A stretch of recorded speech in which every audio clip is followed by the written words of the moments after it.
कितने महीने थे तुम्हारे पास? सर वो पूरे 12 महीने थे। कितना समय बचा है अभी तुम्हारे पास? सर वो 2 दिन बचे हैं कुछ।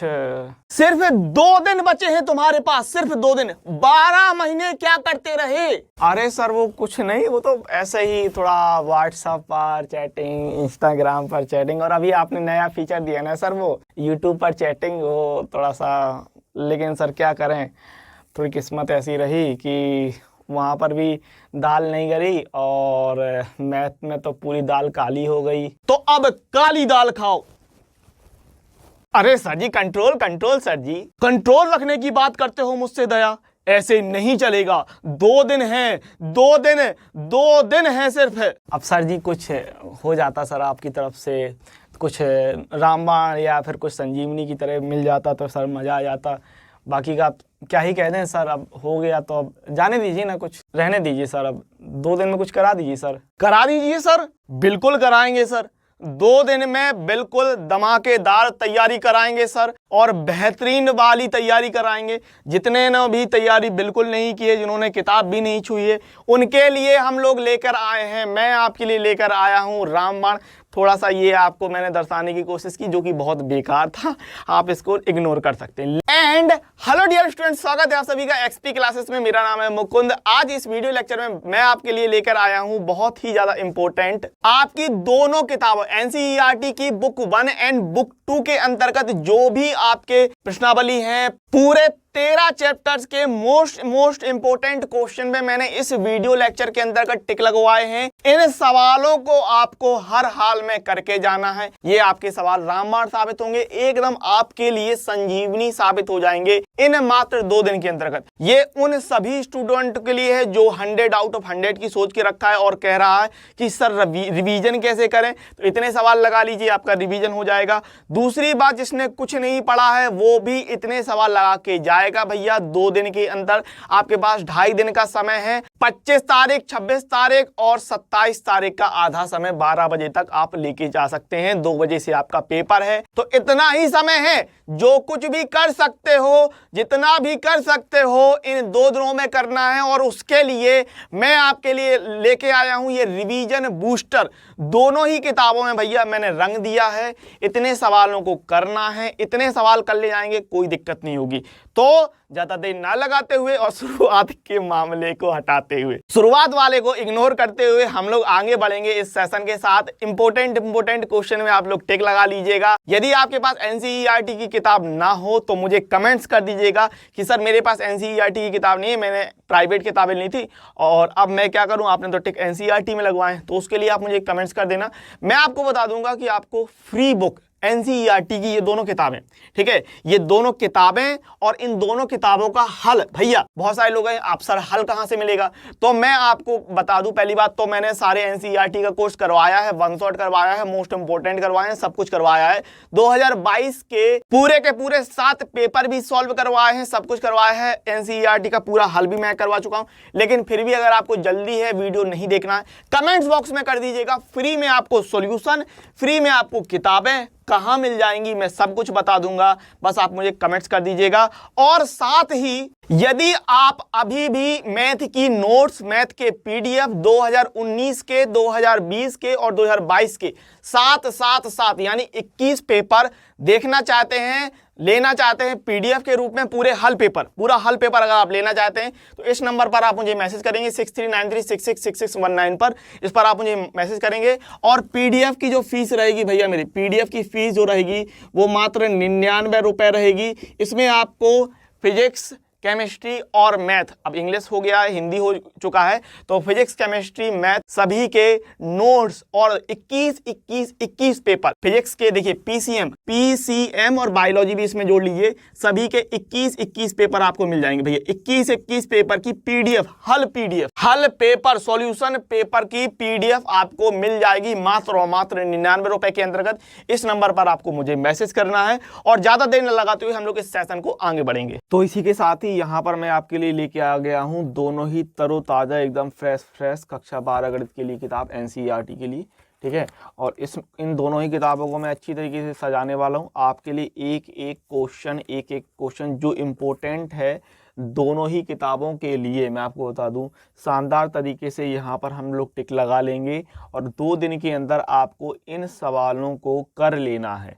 2 दिन के अंदर इन सवालों को शानदार तरीके से कर लीजिए, आपके बहुत अच्छे नंबर आ जाएंगे। साथ ही मैं आपको बता दूं कि हम लोग आने वाले वीडियो में इस एक पेपर जो आपका ये पेपर मिलता है, यहाँ पर मैं आपको बता दूं फिर से कि ये पेपर अप टू डेट नहीं रहता है और यहाँ पर 2021-22 है, यूपी बोर्ड में अभी भी 21-22 का डाला हुआ है, 22-23 का। इस वाले पेपर को जो यूपी बोर्ड ने डाल रखा है, इस वाले पेपर को हम लोग पूरी तरीके से देखेंगे। और साथ ही मैं आपके लिए 5 पेपर लेके आया हूँ। देखिए सेट नंबर 1 इस तरीके से मैं आपके लिए पूरे 5 पेपर लेके आया हूँ, सेट नंबर 2, और इन 5 पेपर को हम लोग शानदार तरीके से सॉल्व करने वाले हैं लाइव क्लास में। इन पांचों के पांचों पेपर को शानदार तरीके से आपके लिए सॉल्व करेंगे और शानदार तैयारी करके जाएंगे। मैथ में 100 में 100 का अपना टारगेट पूरा रहेगा। अब इन दोनों किताबों में हम लोग बढ़िया तरीके से टिक लगाने वाले हैं, क्योंकि अगर आपने कुछ भी नहीं पढ़ा है, 12 महीने के अंदर कुछ भी नहीं देखा है, तो ये क्वेश्चन आपके लिए संजीवनी साबित हो सकते हैं, आपकी मैथ में आपको जान फूंक के दे सकते हैं।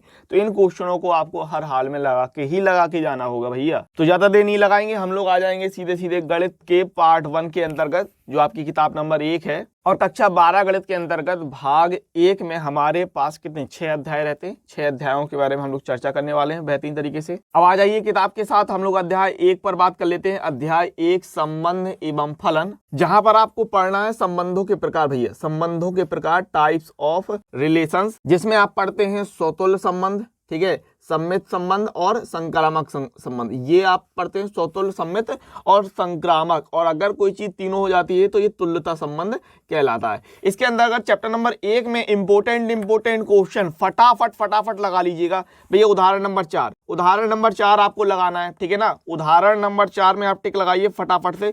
और उदाहरण नंबर 5 आपका मोस्ट इंपोर्टेंट है। उदाहरण नंबर 5 तो भैया आपको किसी भी हालत में नहीं छोड़ना है।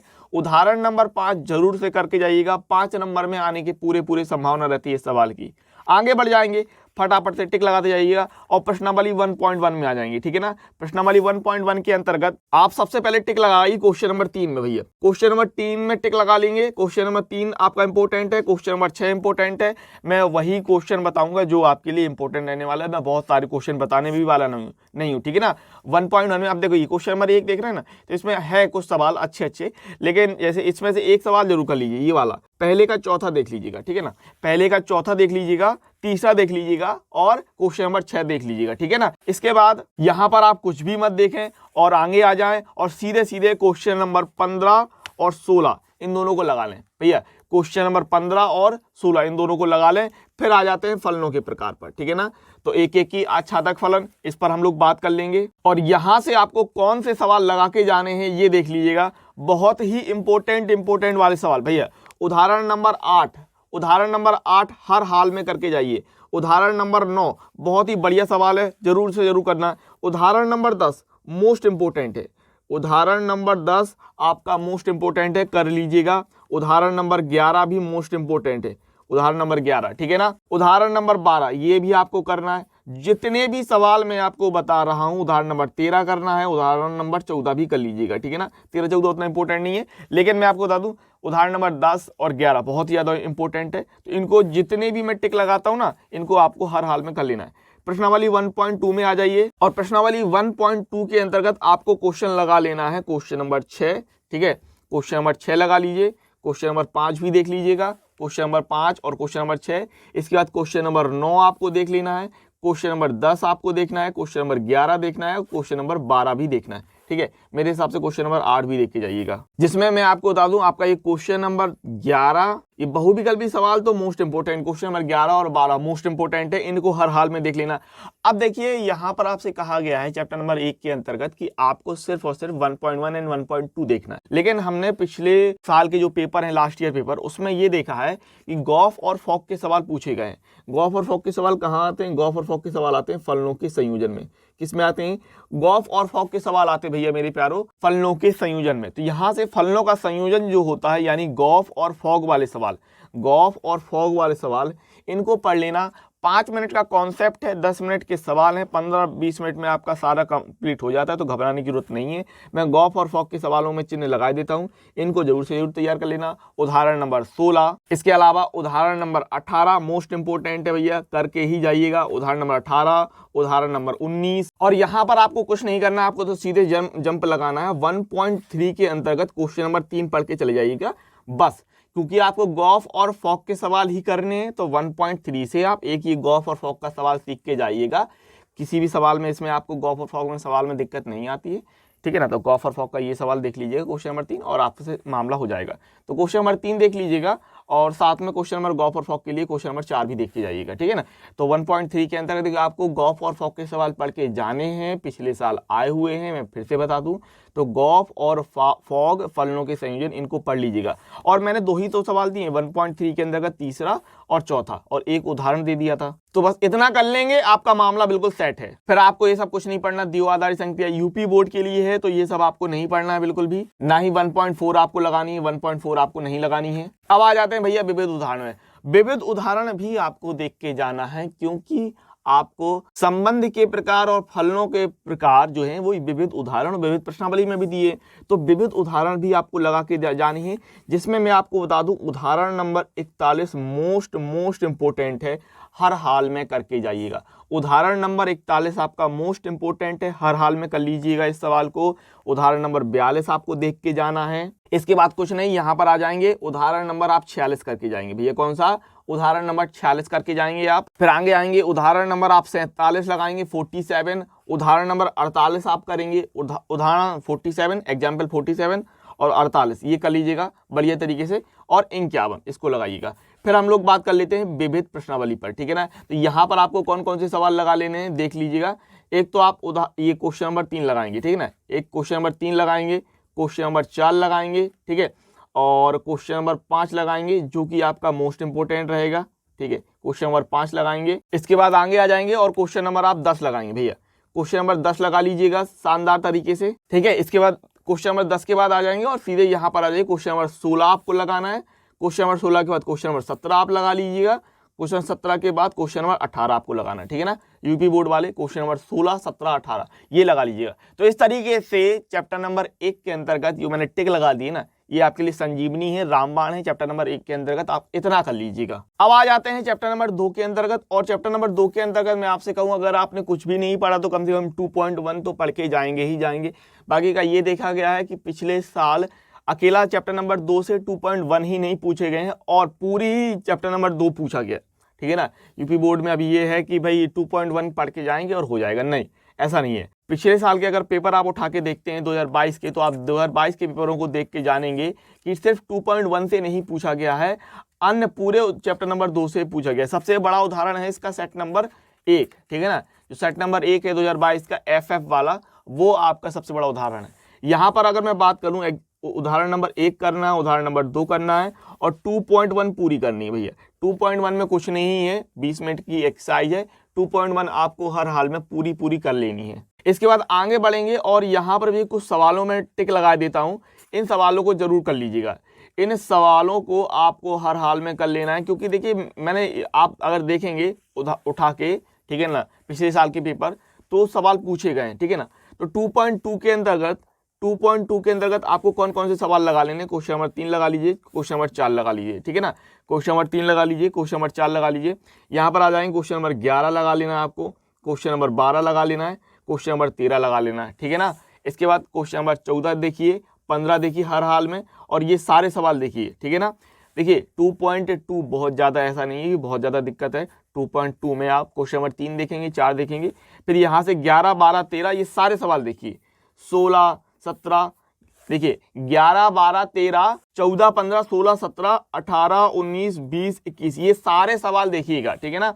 और विविध उदाहरण के अंतर्गत ये उदाहरण नंबर 9 देखिएगा, ठीक है। अब जैसे ये कहा जाए तो ये मुख्य मान का सवाल हुआ कि नहीं हुआ, बिल्कुल हुआ, तो आपको ये सवाल तो देखना ही देखना है। फिर यहाँ पर अगर हम बात करते हैं तो आपको उदाहरण नंबर 10 भी देखना है, आपको उदाहरण नंबर 11 भी आप लगाइए, इसको भी देख के जाना है बढ़िया तरीके से, उदाहरण नंबर 12 भी आपको देखना है, उदाहरण नंबर 13 भी आपको देखना है। अब आप कहेंगे सर बहुत ज्यादा टिक लगा रहे हैं, नहीं ऐसा नहीं है, मैं वही टिक लगा रहा हूं जो आपके लिए जरूरी साबित हो सकते हैं और जो 2 दिन के अंदर आप काम कर ले जाएंगे, ठीक है ना।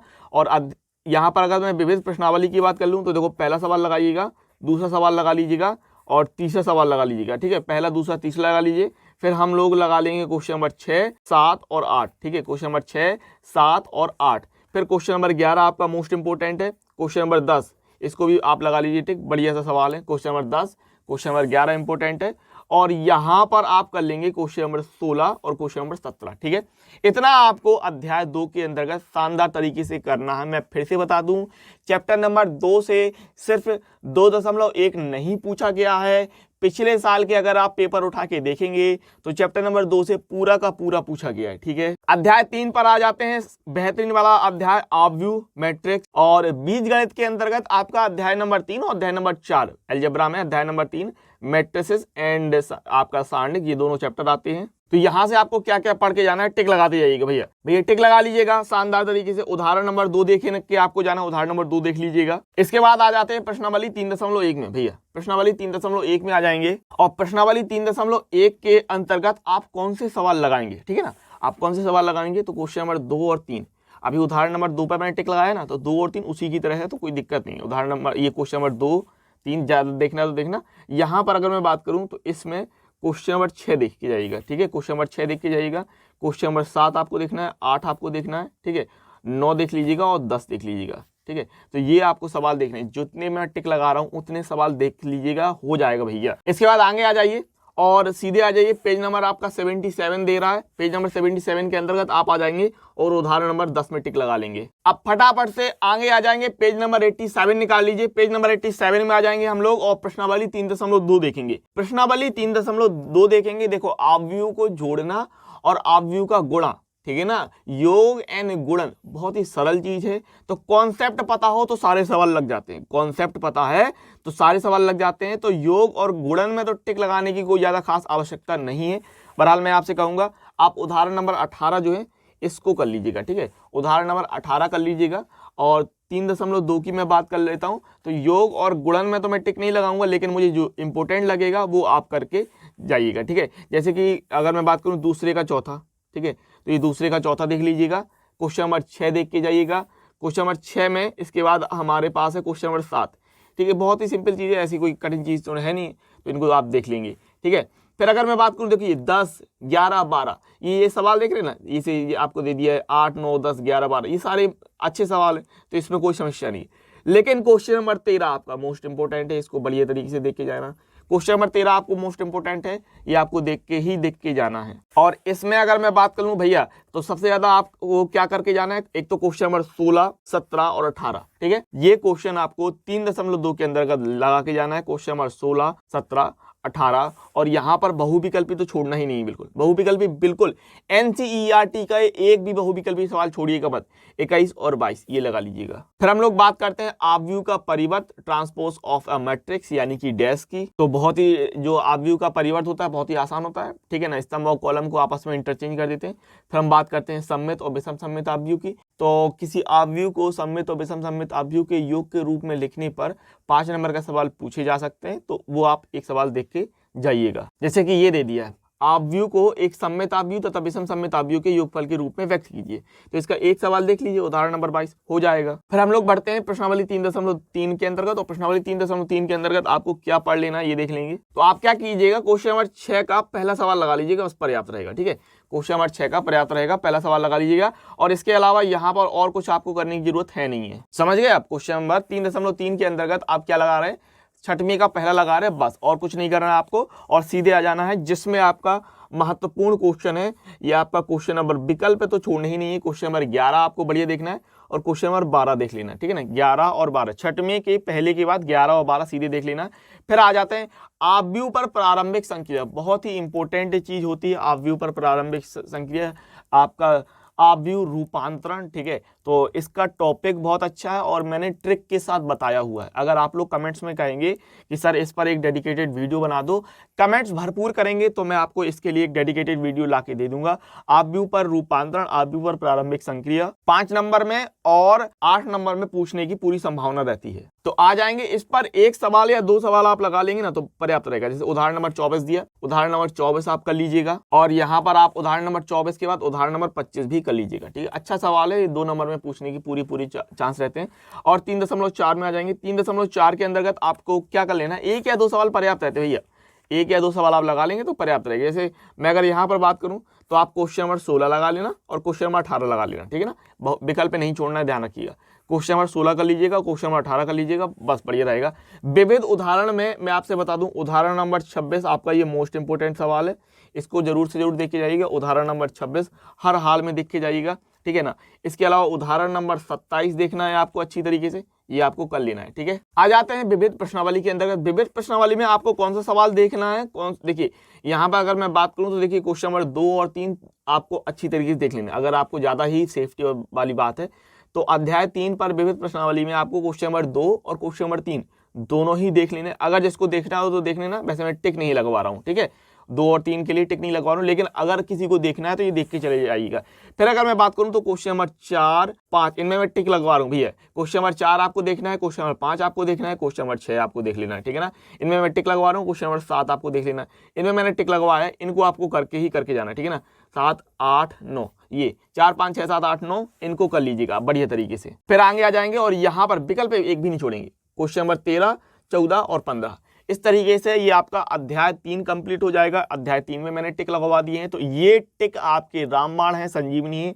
इन क्वेश्चनों को कर लीजिएगा। देखिए बहुत ज्यादा टिक नहीं लगवा रहा हूं कि आप कहें कि सर आपने बहुत ज्यादा टिक लगवा दी, मैंने बहुत कम से कम टिक लगाए कि इन सवालों को पढ़ के जाना है, क्योंकि आपको भाई कुछ नंबर तो चाहिए ना, तो इन सवालों को 2 दिन के अंदर आपको लगाना है। फिर आ जाते हैं भैया अध्याय नंबर 4 के अंदर का सारणिक आपका डिटर्मिनेंट्स की अगर बात कर लेते हैं तो बहुत ही अच्छा आपका ये चैप्टर रहता है। यहाँ से एक सवाल XYZ वाला, जैसे आपको पता रहता है कि आव्यूह विधि से XYZ ज्ञात करने, वो आपका फिक्स है कि वो सवाल 8 नंबर में पूछा जाना है। तो अगर मैं बात कर लूँ यहाँ पर सारणिक की आ जाते हैं तो कौन से आपको क्वेश्चन लगा लेने देख लेते हैं। इसमें हम लोग अगर बात करें तो उदाहरण नंबर 2 आप ये देख रहे हैं, उदाहरण नंबर 2 इसको लगा लीजिएगा, उदाहरण नंबर 2।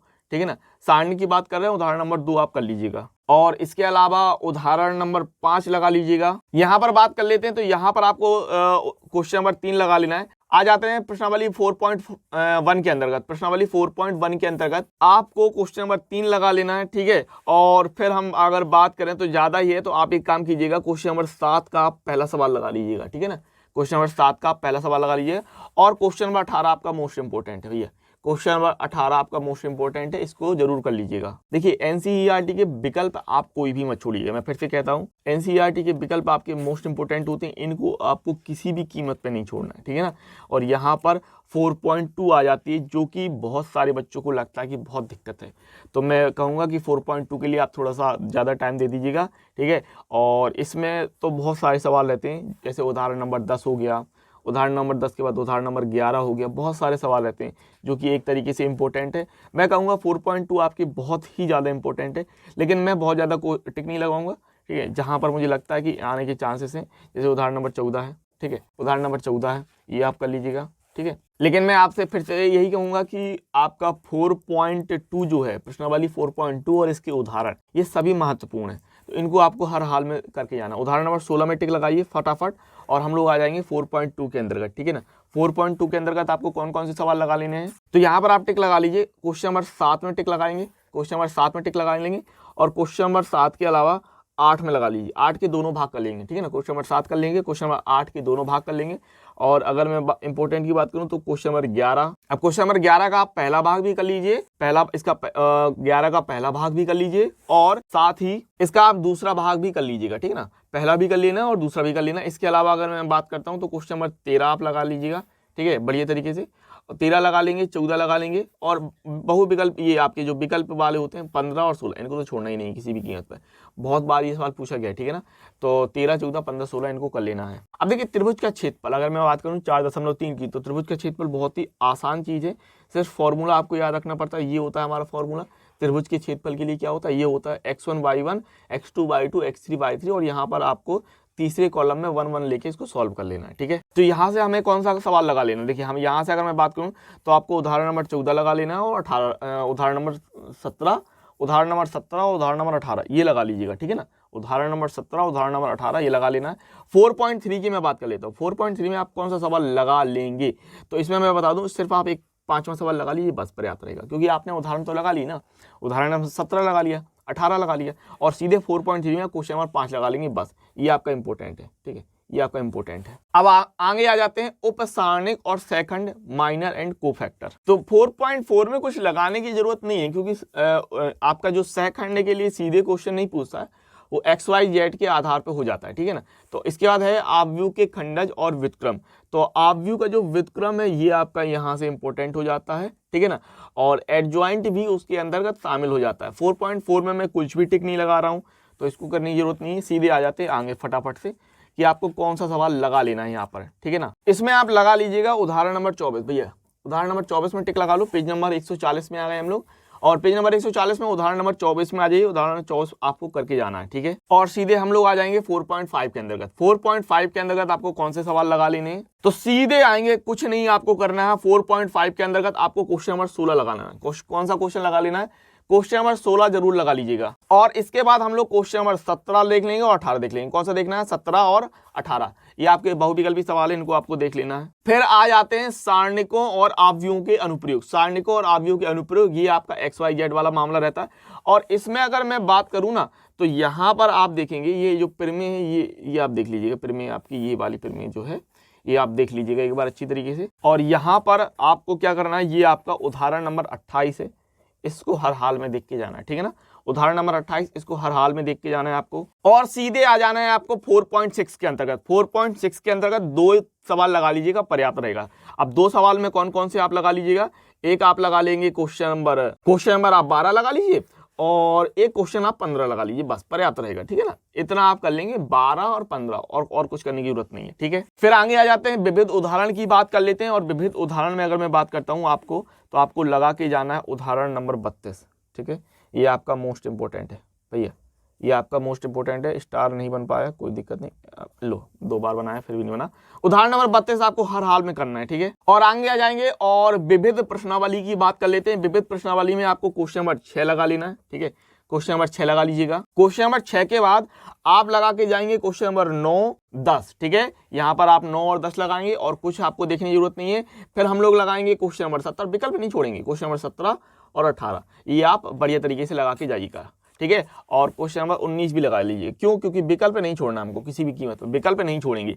फिर इस तरीके से आपका अध्याय नंबर 4 हो गया। आगे बढ़ते हैं फटाफट अध्याय 5 पर। हाँ तो भैया जी आ जाते हैं हम लोग अध्याय 5, चैप्टर नंबर 5 आपका सांता तथा अवकलनीयता, कंटिन्यूटी एंड डिफरेंटिबिलिटी। बहुत ही ज्यादा सरल, सिंपल, साधारण चैप्टर होता है, परेशान होने की जरूरत होती नहीं है बहुत ज्यादा इसमें। ठीक है ना, अगर किसी को दिक्कत आती भी है तो कंटिन्यूटी में थोड़ी बहुत दिक्कत आती है, बाकी का बहुत ही सिंपल सवाल होता है। ठीक है, चलिए इसमें देख लेंगे कौन कौन से सवाल आपको टिक कर लेने, कौन कौन से सवाल हमको लगा के जाना होगा। तो इसमें आप क्या कीजिएगा, उदाहरण नंबर 13 लगा लीजिएगा, उदाहरण नंबर 3 भैया। ठीक है ना, कौन सा उदाहरण, उदाहरण नंबर 3 लगा लीजिएगा। और उसके बाद आप लगा लीजिएगा उदाहरण नंबर हमारा 4। ठीक है, उदाहरण नंबर 3 लगा लेंगे आप, उदाहरण नंबर 4 लगा लेंगे। फिर आगे बात करेंगे, यहाँ पर आपको कुछ नहीं देखना है। ठीक है, और उसके बाद हमारा उदाहरण नंबर ये 7 आता है, इसको लगा लेना है। ठीक है, उदाहरण नंबर 3, उदाहरण नंबर 4, उदाहरण नंबर 7 आपको लगा लेना है। उदाहरण नंबर आपको 10 देखना है। ठीक है, उदाहरण 10 देखना है और उदाहरण नंबर आपको 11 लगाना है। उदाहरण नंबर 10 देखना है, उदाहरण नंबर आपको 11 भी लगाना है, उदाहरण नंबर आपको 12 लगाना है। ठीक है, इसके बाद आपको आगे आते आना है सीधे। अब आ जाइए फटाफट से उदाहरण नंबर 18 पे। ठीक है, ये आप उदाहरण नंबर 18 लगा लीजिएगा। और उसके बाद हमारा ये इंपॉर्टेंट सवाल है उदाहरण नंबर 19। ठीक है, इसको आप हर हाल में कर लीजिएगा। उदाहरण नंबर जो 19 है ये आपको हर हाल में कर लेना है। ठीक है, उदाहरण नंबर 19 आपको लगा लेना हर हाल में। और मैं आपसे चाहूंगा कि आप उदाहरण नंबर 20 भी लगा लें। फिर हम लोग आ जाते हैं 5.1 के अंतर्गत, और यहाँ पर आपको कौन सा सवाल लगा के जाना है, आपको लगाना है क्वेश्चन नंबर 5। इसके अलावा आपको लगाना है, अगर मैं बात करूं सीधे तो यहाँ पर आप लगा लीजिएगा क्वेश्चन नंबर 6 भैया। क्वेश्चन नंबर 6 के बाद आप सीधे लगाएंगे क्वेश्चन नंबर 13। ठीक है, क्वेश्चन नंबर 6 के बाद क्वेश्चन नंबर 13 लगा लीजिए, क्वेश्चन नंबर 17 लगा लीजिए। ठीक है, क्वेश्चन नंबर 6 देख लीजिए, क्वेश्चन नंबर 6 लगा लीजिएगा, क्वेश्चन नंबर 13 लगा लीजिएगा, क्वेश्चन नंबर 17 लगा लीजिएगा। मैं बहुत ज़्यादा टिक नहीं लगवा रहा हूँ, लेकिन कम से कम आपको इतना तो करके जाना ही होगा। फिर आप अगर मैं बात करता हूँ तो यहाँ पर आप कौन से सवाल लगा लेंगे। यहाँ पर देखिए वैसे लगाने के लिए तो आपके पास हैं, लेकिन मैं आपसे चाहूँगा कि क्वेश्चन नंबर 18 आप लगा लीजिए, ठीक है। एक तो क्वेश्चन नंबर 18 और उसके बाद क्वेश्चन नंबर आप 26, ठीक है, बस इतना देख लीजिएगा। और यहाँ पर अगर मैं बात करता हूँ तो यहाँ पर आप देख लीजिएगा भैया, इन सवालों को देख लीजिएगा। आप यहाँ पर देख लेंगे, एक तो क्वेश्चन नंबर 30 देखेंगे, 31 देख लीजिएगा, question number 30, question number 31, question number 33, ठीक है। क्वेश्चन नंबर 30, 31, 33 इन सवालों को देख लेंगे आप, ठीक है। क्वेश्चन नंबर 30, 31, 33 ये बेहतरीन सवाल हैं, इनको आप टिक लगा लेने, इनको आपको करके जाना है। फिर आगे आएंगे। अब यहाँ पर जैसे ही आप अवकलन में आ जाते हैं, अवकलन बहुत ही सिंपल है, तो अवकलन में ऐसा कोई बहुत ज़्यादा आपके सवाल नहीं रहेंगे, ठीक है। मैं एक दो सवाल लगवाता जाऊँगा, लेकिन अवकलन बहुत ही सिंपल होती चीज़, तो ऐसे डरने की बात है नहीं है, ठीक है ना। 5.2 में आप ये सवाल लगा लीजिए, 5वां, ठीक है ना, 5वां और 7वां, बस, ठीक है। 5.2 के अंतर्गत 5वां 7वां और अवकलनीय नहीं है के लिए क्वेश्चन नंबर ये आपका 9 और 10 लगा लीजिएगा ना। 5वां 7वां लगाना हो लगाइए, नहीं लगाना मत लगाइए, कोई जरूरत नहीं है, क्योंकि अवकलन आप लोगों से बनता होगा, सिंपल अवकलन होता है, अवकलन आपसे बनता होगा, कोई दिक्कत नहीं। 9वां 10वां लगा लीजिएगा। फिर आगे बढ़ेंगे और यहाँ पर आप कुछ नहीं देखिए, यहाँ पर अगर आपको लगाना है तो एक दो सवाल यहाँ पर आप लगा लीजिएगा, जैसे कि आप लगा लेंगे क्वेश्चन नंबर 9, क्वेश्चन नंबर 9 आप लगा लेंगे, क्वेश्चन नंबर 9 के बाद आप क्वेश्चन नंबर 12 लगा लेंगे, और 9 और 12 के बाद आप क्वेश्चन नंबर 14 लगा लेंगे, ठीक है ना।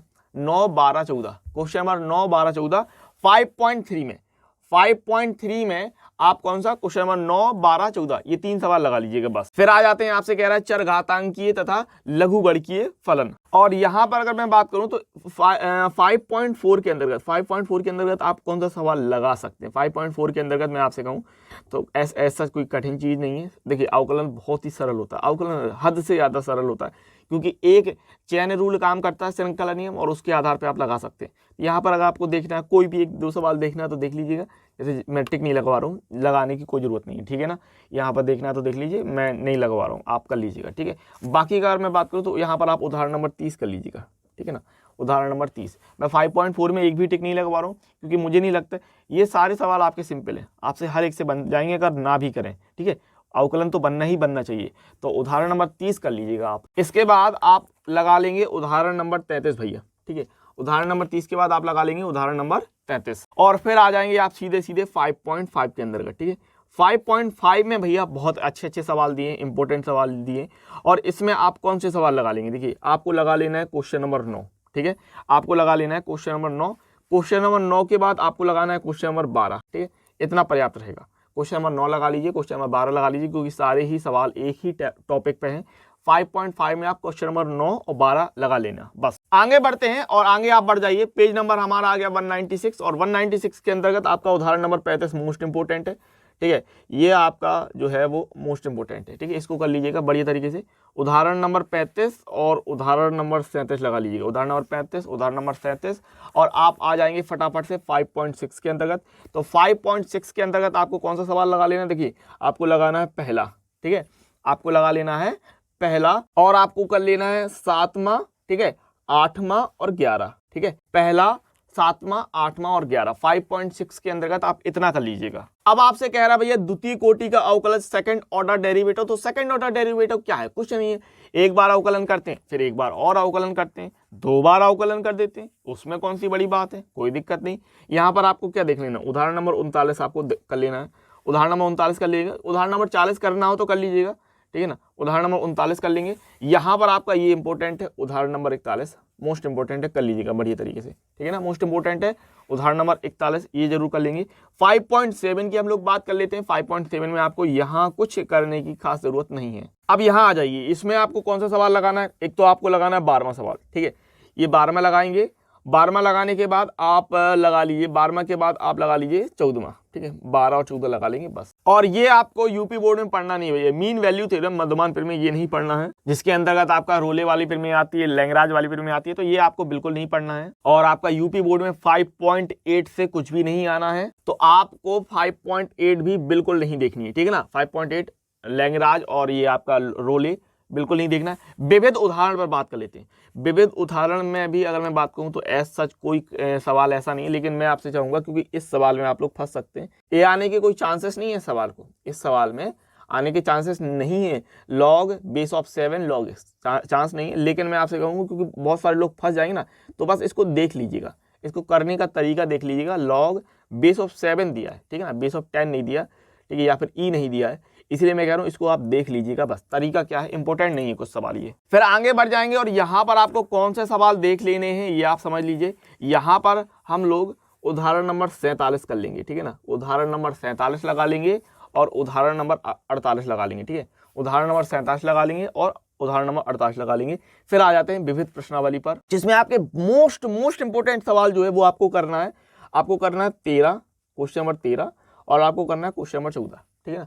ये आपका क्वेश्चन नंबर 14 मोस्ट इंपोर्टेंट सवाल है, इस सवाल को जरूर करना। क्वेश्चन नंबर 13 करना है, क्वेश्चन नंबर 14 करना है। फिर अगर मैं बात करता हूं तो फिर आपको लगाना है क्वेश्चन नंबर 16, महा इंपोर्टेंट सवाल 16 और 17, ठीक है ना, 16 17 ये आपको कर लेना है, ठीक है। और इसमें कुछ करने की जरूरत है, आई थिंक सो कुछ नहीं करना आपको, बस इतना कर लीजिएगा, ठीक है। तो मैंने कौन कौन से सवाल लगाया, अगर मैं आपसे कहूँ विविध प्रश्नावली के अंतर्गत आप देखेंगे तो मैंने आपको क्वेश्चन नंबर 13 कहा है लगाने के लिए, क्वेश्चन नंबर 14 कहा है आपको लगाने के लिए, मैंने बहुत कम टिक लगवाए हैं, इसलिए इनको करना है। क्वेश्चन नंबर 16 का है, क्वेश्चन नंबर 17 का। देखिए 23 सवाल हैं, 23 सवाल में मैंने 4 क्वेश्चन में टिक लगवाए, इन सवालों को तो आपको करना ही करना होगा, ठीक है। और जिसको जाता है तो एक काम करेगा, ये क्वेश्चन नंबर 15 और देख के चला जाएगा, ठीक है, क्वेश्चन नंबर 15 देख के चला जाएगा, लेकिन इतना ज़्यादा ऐसा क्वेश्चन ज़्यादा वो नहीं है। क्वेश्चन नंबर 15 भैया, इसको अगर ज़्यादा ही है तो मेरे हिसाब से आप 15 और ये आपका 15-19 और देख लेना एक बार, ठीक है,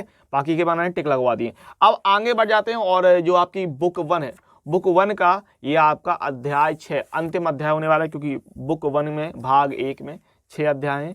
तो अवकलज के अनुप्रयोग एप्लीकेशन ऑफ डेरिवेटिव, इसमें आप टिक लगा लीजिए कि कौन कौन से सवाल आपको करके जाने हैं, ठीक है ना। तो सबसे पहले देखिए ये आपका अध्याय 6, ठीक है, अध्याय 6 में कितने टॉपिक, 6 टॉपिक, ठीक है। पहला टॉपिक अवकलज दर मापक के रूप में, फिर आता है वर्धमान और ह्रासमान, फिर आता है स्पर्श रेखा और अभिलंब, फिर हम लोग पढ़ते हैं सन्निकटन, फिर उच्चतम और निम्नतम के अनुप्रयोग, जो कि दोनों ही 6.5 में है, ठीक है ना, दोनों ही 6.5 में है। अब इसमें सबसे ज्यादा इंपॉर्टेंट क्या है, इसमें मैं कई बार बता चुका हूँ, सबसे ज्यादा इंपॉर्टेंट एक तो स्पर्श रेखा और अभिलंब और मैक्सिमा मिनिमा यानी उच्चतम निम्न और उच्चतम निम्नतम वाला चैप्टर आपका, ठीक है ना, आपका कॉन्सेप्ट 6.3 एंड 6.5, फिर से सुन लीजिएगा, 6.3 एंड 6.5 ये आपके महा इंपोर्टेंट है, इनको अच्छी तरीके से करके जाइएगा। तो कौन कौन से सवाल आपको हर हाल में कर लेने, उदाहरण नंबर 2 टिक लगा लीजिए फटाफट से, उदाहरण नंबर 2 पर, ठीक है, ये आपको कर लेना है। उदाहरण नंबर 2 के बाद अगर हम बात करें तो आपको लगा लेना उदाहरण नंबर 3 में टिक, ठीक है, उदाहरण नंबर 2 उदाहरण नंबर 3 आपको कर लेना है। और आ जाएंगे हम लोग 6.1 के अंतर्गत। 6.1 में आपको कौन से सवाल लगाने ये देख लीजिए। 6.1 के अंतर्गत आप लगा लेंगे दूसरा सवाल, ठीक है, दूसरा क्वेश्चन नंबर 2 क्वेश्चन नंबर 3, ठीक है, question number 2 question number 3 question number 6 आप लगा लेंगे, question number 2 question number 3 question number 6 ये आप लगा लीजिएगा, ठीक है ना। इसके अलावा अगर हम बात करते हैं, ठीक है, ऐसा तो कुछ सवाल नहीं है जो आपको लगाना है, लेकिन फिर भी मैं आपसे कहूँगा कि आप लगा लेंगे 9वां सवाल, ठीक है ना, 2 3 6 9 ये आप लगा लिए। और यहाँ पर अगर हम बात करते हैं तो आपको विकल्प नहीं छोड़ने, मैं आपको फिर से कह दूं विकल्प नहीं छोड़ने आपको, 17 और 18 ये आपको लगा लेना है। फिर अगला टॉपिक जो आपका आ जाता है इंक्रीजिंग एंड डिक्रीजिंग फंक्शन, वर्धमान और ह्रासमान फलन, ठीक है, या ह्रासमान फलन, इंक्रीजिंग एंड डिक्रीजिंग फंक्शन, बहुत इंपॉर्टेंट आपका कॉन्सेप्ट नहीं है, लेकिन फिर भी हम लोग यहाँ पर उदाहरण नंबर 7 देख के जाएंगे, ठीक है ना। ये आपका पिछली बार शायद आया था 2022 में, तो उदाहरण नंबर 7 आप देख के जाएंगे। और यहाँ पर आप देख के जाएंगे उदाहरण नंबर 9, उदाहरण नंबर 7 देखेंगे, उदाहरण नंबर 9 देखेंगे, ठीक है, और आप देखेंगे उदाहरण नंबर 13, ठीक है भैया, ये आप देखेंगे। उदाहरण नंबर आपको कौन कौन सा देखना है, उदाहरण नंबर आपको देखिए 7 देखना है, 9 देखना है और उदाहरण नंबर 13 देखना है। फिर हम लोग आ जाएंगे सीधे 6.2 पर, और इसमें आपको पहला सवाल लगा लेना है, ठीक है ना। 6.2 के अंतर्गत आपको पहला सवाल लगाना है, आपको तीसरा सवाल लगाना है, ठीक है। और 6.2 में मैंने आपको बताया पहला तीसरा, और फिर हम लोग यहाँ पर जाएंगे और यहाँ पर आपको लगाना है, इसके बाद चौथा भी लगा लेंगे, ठीक है, चौथा लगा लीजिए। और यहाँ पर आ जाइए, चौथे के बाद आप सीधे कौन सा 11 नंबर और 12 नंबर, ठीक है, 11 12 13, ठीक है, चौथा लगाएंगे, 11 12 13 लगाएंगे, इतने में हो जाएगा आपका। और इसके बाद यहाँ पर आप लगाएंगे 18 और 19, ठीक है। ये 2 सवाल लगाएंगे आपको। आपको कौन कौन से सवाल देख लेने हैं, आपको देख लेना है चौथा, 11, 12, 13 और फिर आपको देखना है 18 और 19। फिर आपका ये आपका मोस्ट इंपॉर्टेंट जो टॉपिक है, स्पर्श रेखाएं और अभिलंब, ठीक है, टेंजेंट्स एंड नॉर्मल्स, ये आपको देख लेना है। ये आपका सबसे इम्पोर्टेंट टॉपिक में से है, जहाँ से आपको 4 नंबर में, 2 नंबर में, 5 नंबर में बहुत सवाल पूछते हैं भैया, बहुत ज़्यादा सवाल पूछते हैं। ये आपका उदाहरण नंबर 16 महा इम्पोर्टेंट सवाल, ठीक है। उदाहरण नंबर 16 इसको बढ़िया तरीके से देखिएगा, अच्छे तरीके से देखिएगा। उदाहरण नंबर 16 आपको करना है हर हाल में। और उसके बाद आ जाएंगे हम लोग सीधे और आप लगा लेंगे उदाहरण नंबर 20, ठीक है। उदाहरण नंबर 20 लगा लेंगे। 6.3 की बात कर लेते हैं। 6.3 में आपको कौन कौन से कर लेने सवाल, तो यहाँ पर अगर मैं बात करता हूँ तो यहाँ पर आपको देखना है, एक तो आपको देखना है 5वां, ठीक है ना भैया, आपको देखना है 5वां। 5वें के बाद आपको देखना है 9वां, 10वां, 11 और 12, ये आपको देख लेना है, ठीक है ना। ये आपको क्वेश्चन नंबर 5, 9, 10, 11, 12 ये सवालों में आपको टिक लगाना है, इनको आपको देखना है, इनको आपको लगाना है, ठीक है। और सॉल्यूशन तो आपको वैसे पता ही है, मैं आपको एनसीईआरटी के सारा सॉल्यूशन दे रखा है, तो इसमें आपको घबराने की जरूरत नहीं। इसके बाद हम लोग बात कर लेते हैं, तो यहाँ पर आपको देखना है क्वेश्चन नंबर 20, ठीक है। क्वेश्चन नंबर आप 20 देखेंगे और 22 देखेंगे, ठीक है। क्वेश्चन नंबर 20, 22, 23, ठीक है। क्वेश्चन नंबर 20, 22, 23 और विकल्प नहीं छोड़ेंगे, ठीक है, विकल्प नहीं छोड़ेंगे। क्वेश्चन नंबर 26 और 27, ठीक है, विकल्प नहीं छोड़ेंगे। और आप क्वेश्चन नंबर 26 और 27, तो यहाँ पर आप लगा इस वाले पेज में, पेज नंबर है आपका 229 चल रहा है, ठीक है, पेज नंबर 229। यहाँ पर आप क्वेश्चन नंबर 20, 22, 23, 26, 27 ये आप टिक लगा रहे हैं। फिर आपका आ जाता है सन्निकटन अप्रोक्सीमेशन। अब जब ये वाला आपका टॉपिक बहुत ज़्यादा इंपॉर्टेंट नहीं है, लेकिन देखिए 1 नंबर में 2 नंबर में सवाल आ जाता है, तो आप फंसेंगे नहीं, ठीक है। 1 नंबर करके जाइएगा, क्योंकि आपका टॉपिक बहुत आसान है। एक फॉर्मूला होता है, मैं आपको बता दूं, एक फॉर्मूला होता है, उस एक फॉर्मूले के आधार पे आप सब कुछ करके जाते हैं, ठीक है। तो ये आपका उदाहरण नंबर 23 आपको कर लेना है, ठीक है, उदाहरण नंबर 23 लगा लेना है। और इसमें आपको 6.4 में कौन से सवाल लगा लेने, तो मैं आपको बता दूं 6.4 के अंतर्गत आप एक काम कीजिए, 6.4 में आप ये तीसरा सवाल लगा लीजिएगा, ठीक है, पहले का तीसरा, ठीक है, पहले का तीसरा सवाल लगा लेंगे आप।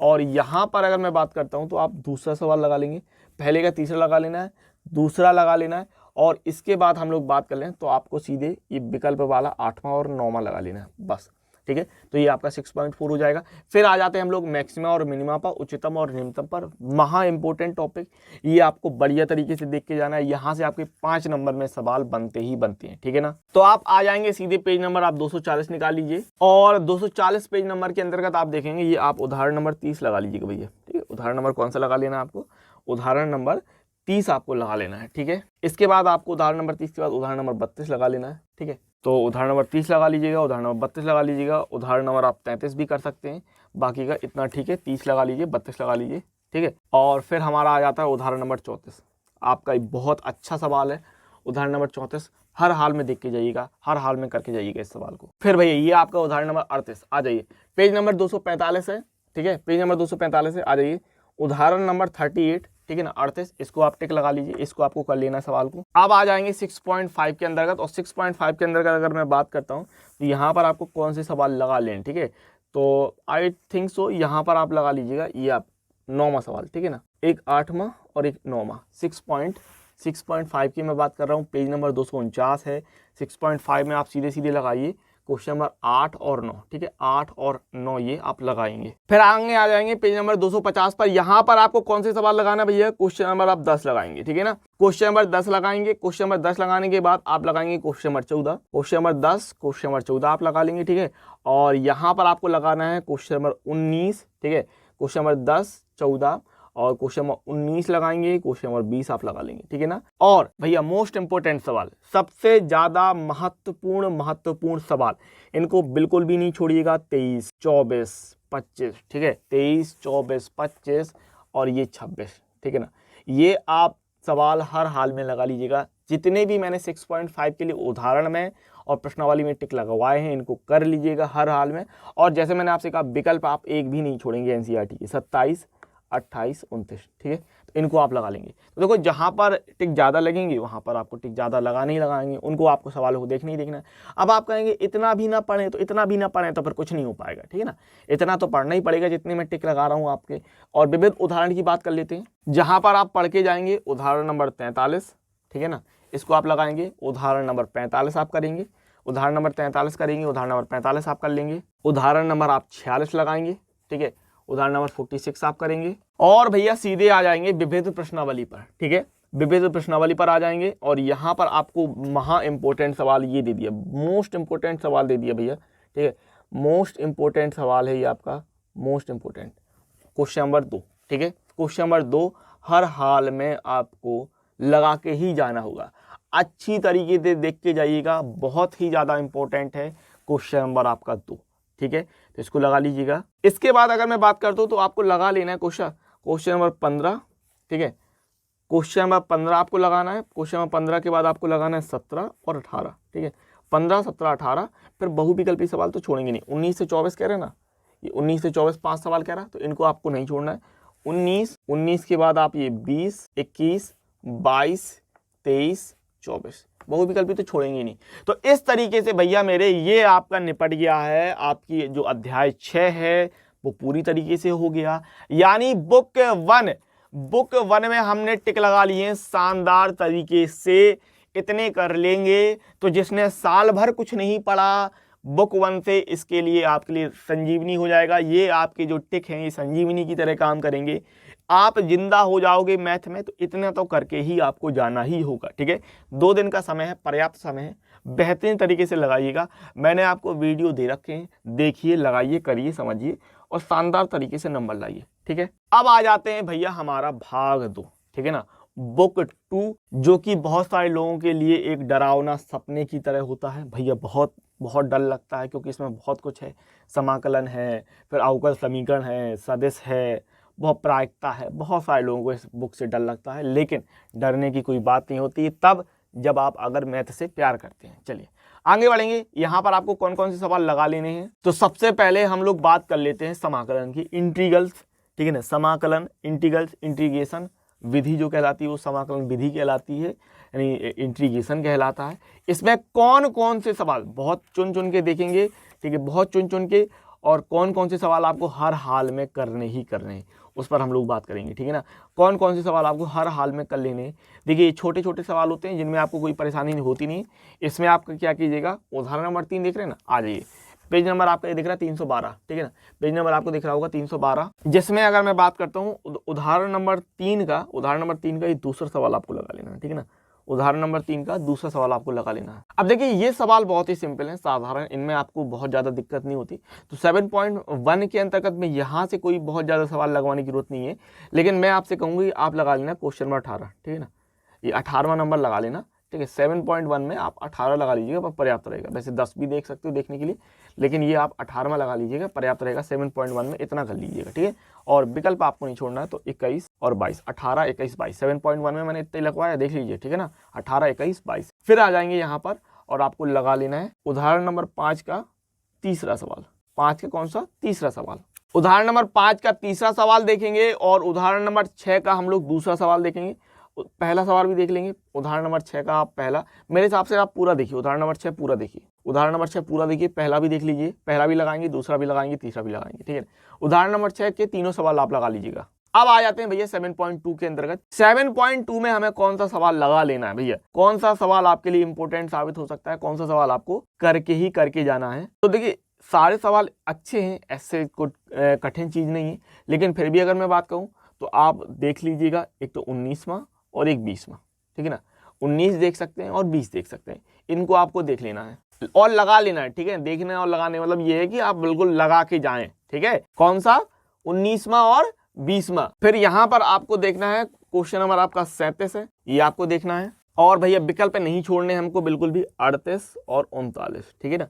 37, 38, 39 मैंने ये टिक लगवाए भैया, देख लीजिए। तो अगर मैं बात करूं 7.2 के अंदर का, तो 2 टिक मैंने ये लगवाए हैं, ठीक है ना, 19 और 20 में, और मैंने 37, 38, 39 में टिक लगवाए हैं, यानी 39 सवाल थे, जिसमें मैंने आपसे कहा कि 5 सवाल कर लेना, ठीक है, तो काफ़ी रहेगा। उदाहरण नंबर 7 पूरा देख के जाएंगे आप, उदाहरण देखिए, उदाहरण आपके बहुत ज़्यादा महत्वपूर्ण हो जाते हैं। तो उदाहरण नंबर 7 आप पूरा देख के जाएंगे और प्रश्नावली 7.3 में, प्रश्नावली 7.3 में आप लगा 7.3 में आप लगा लीजिएगा दूसरा, तीसरा और छठवां, ठीक है ना।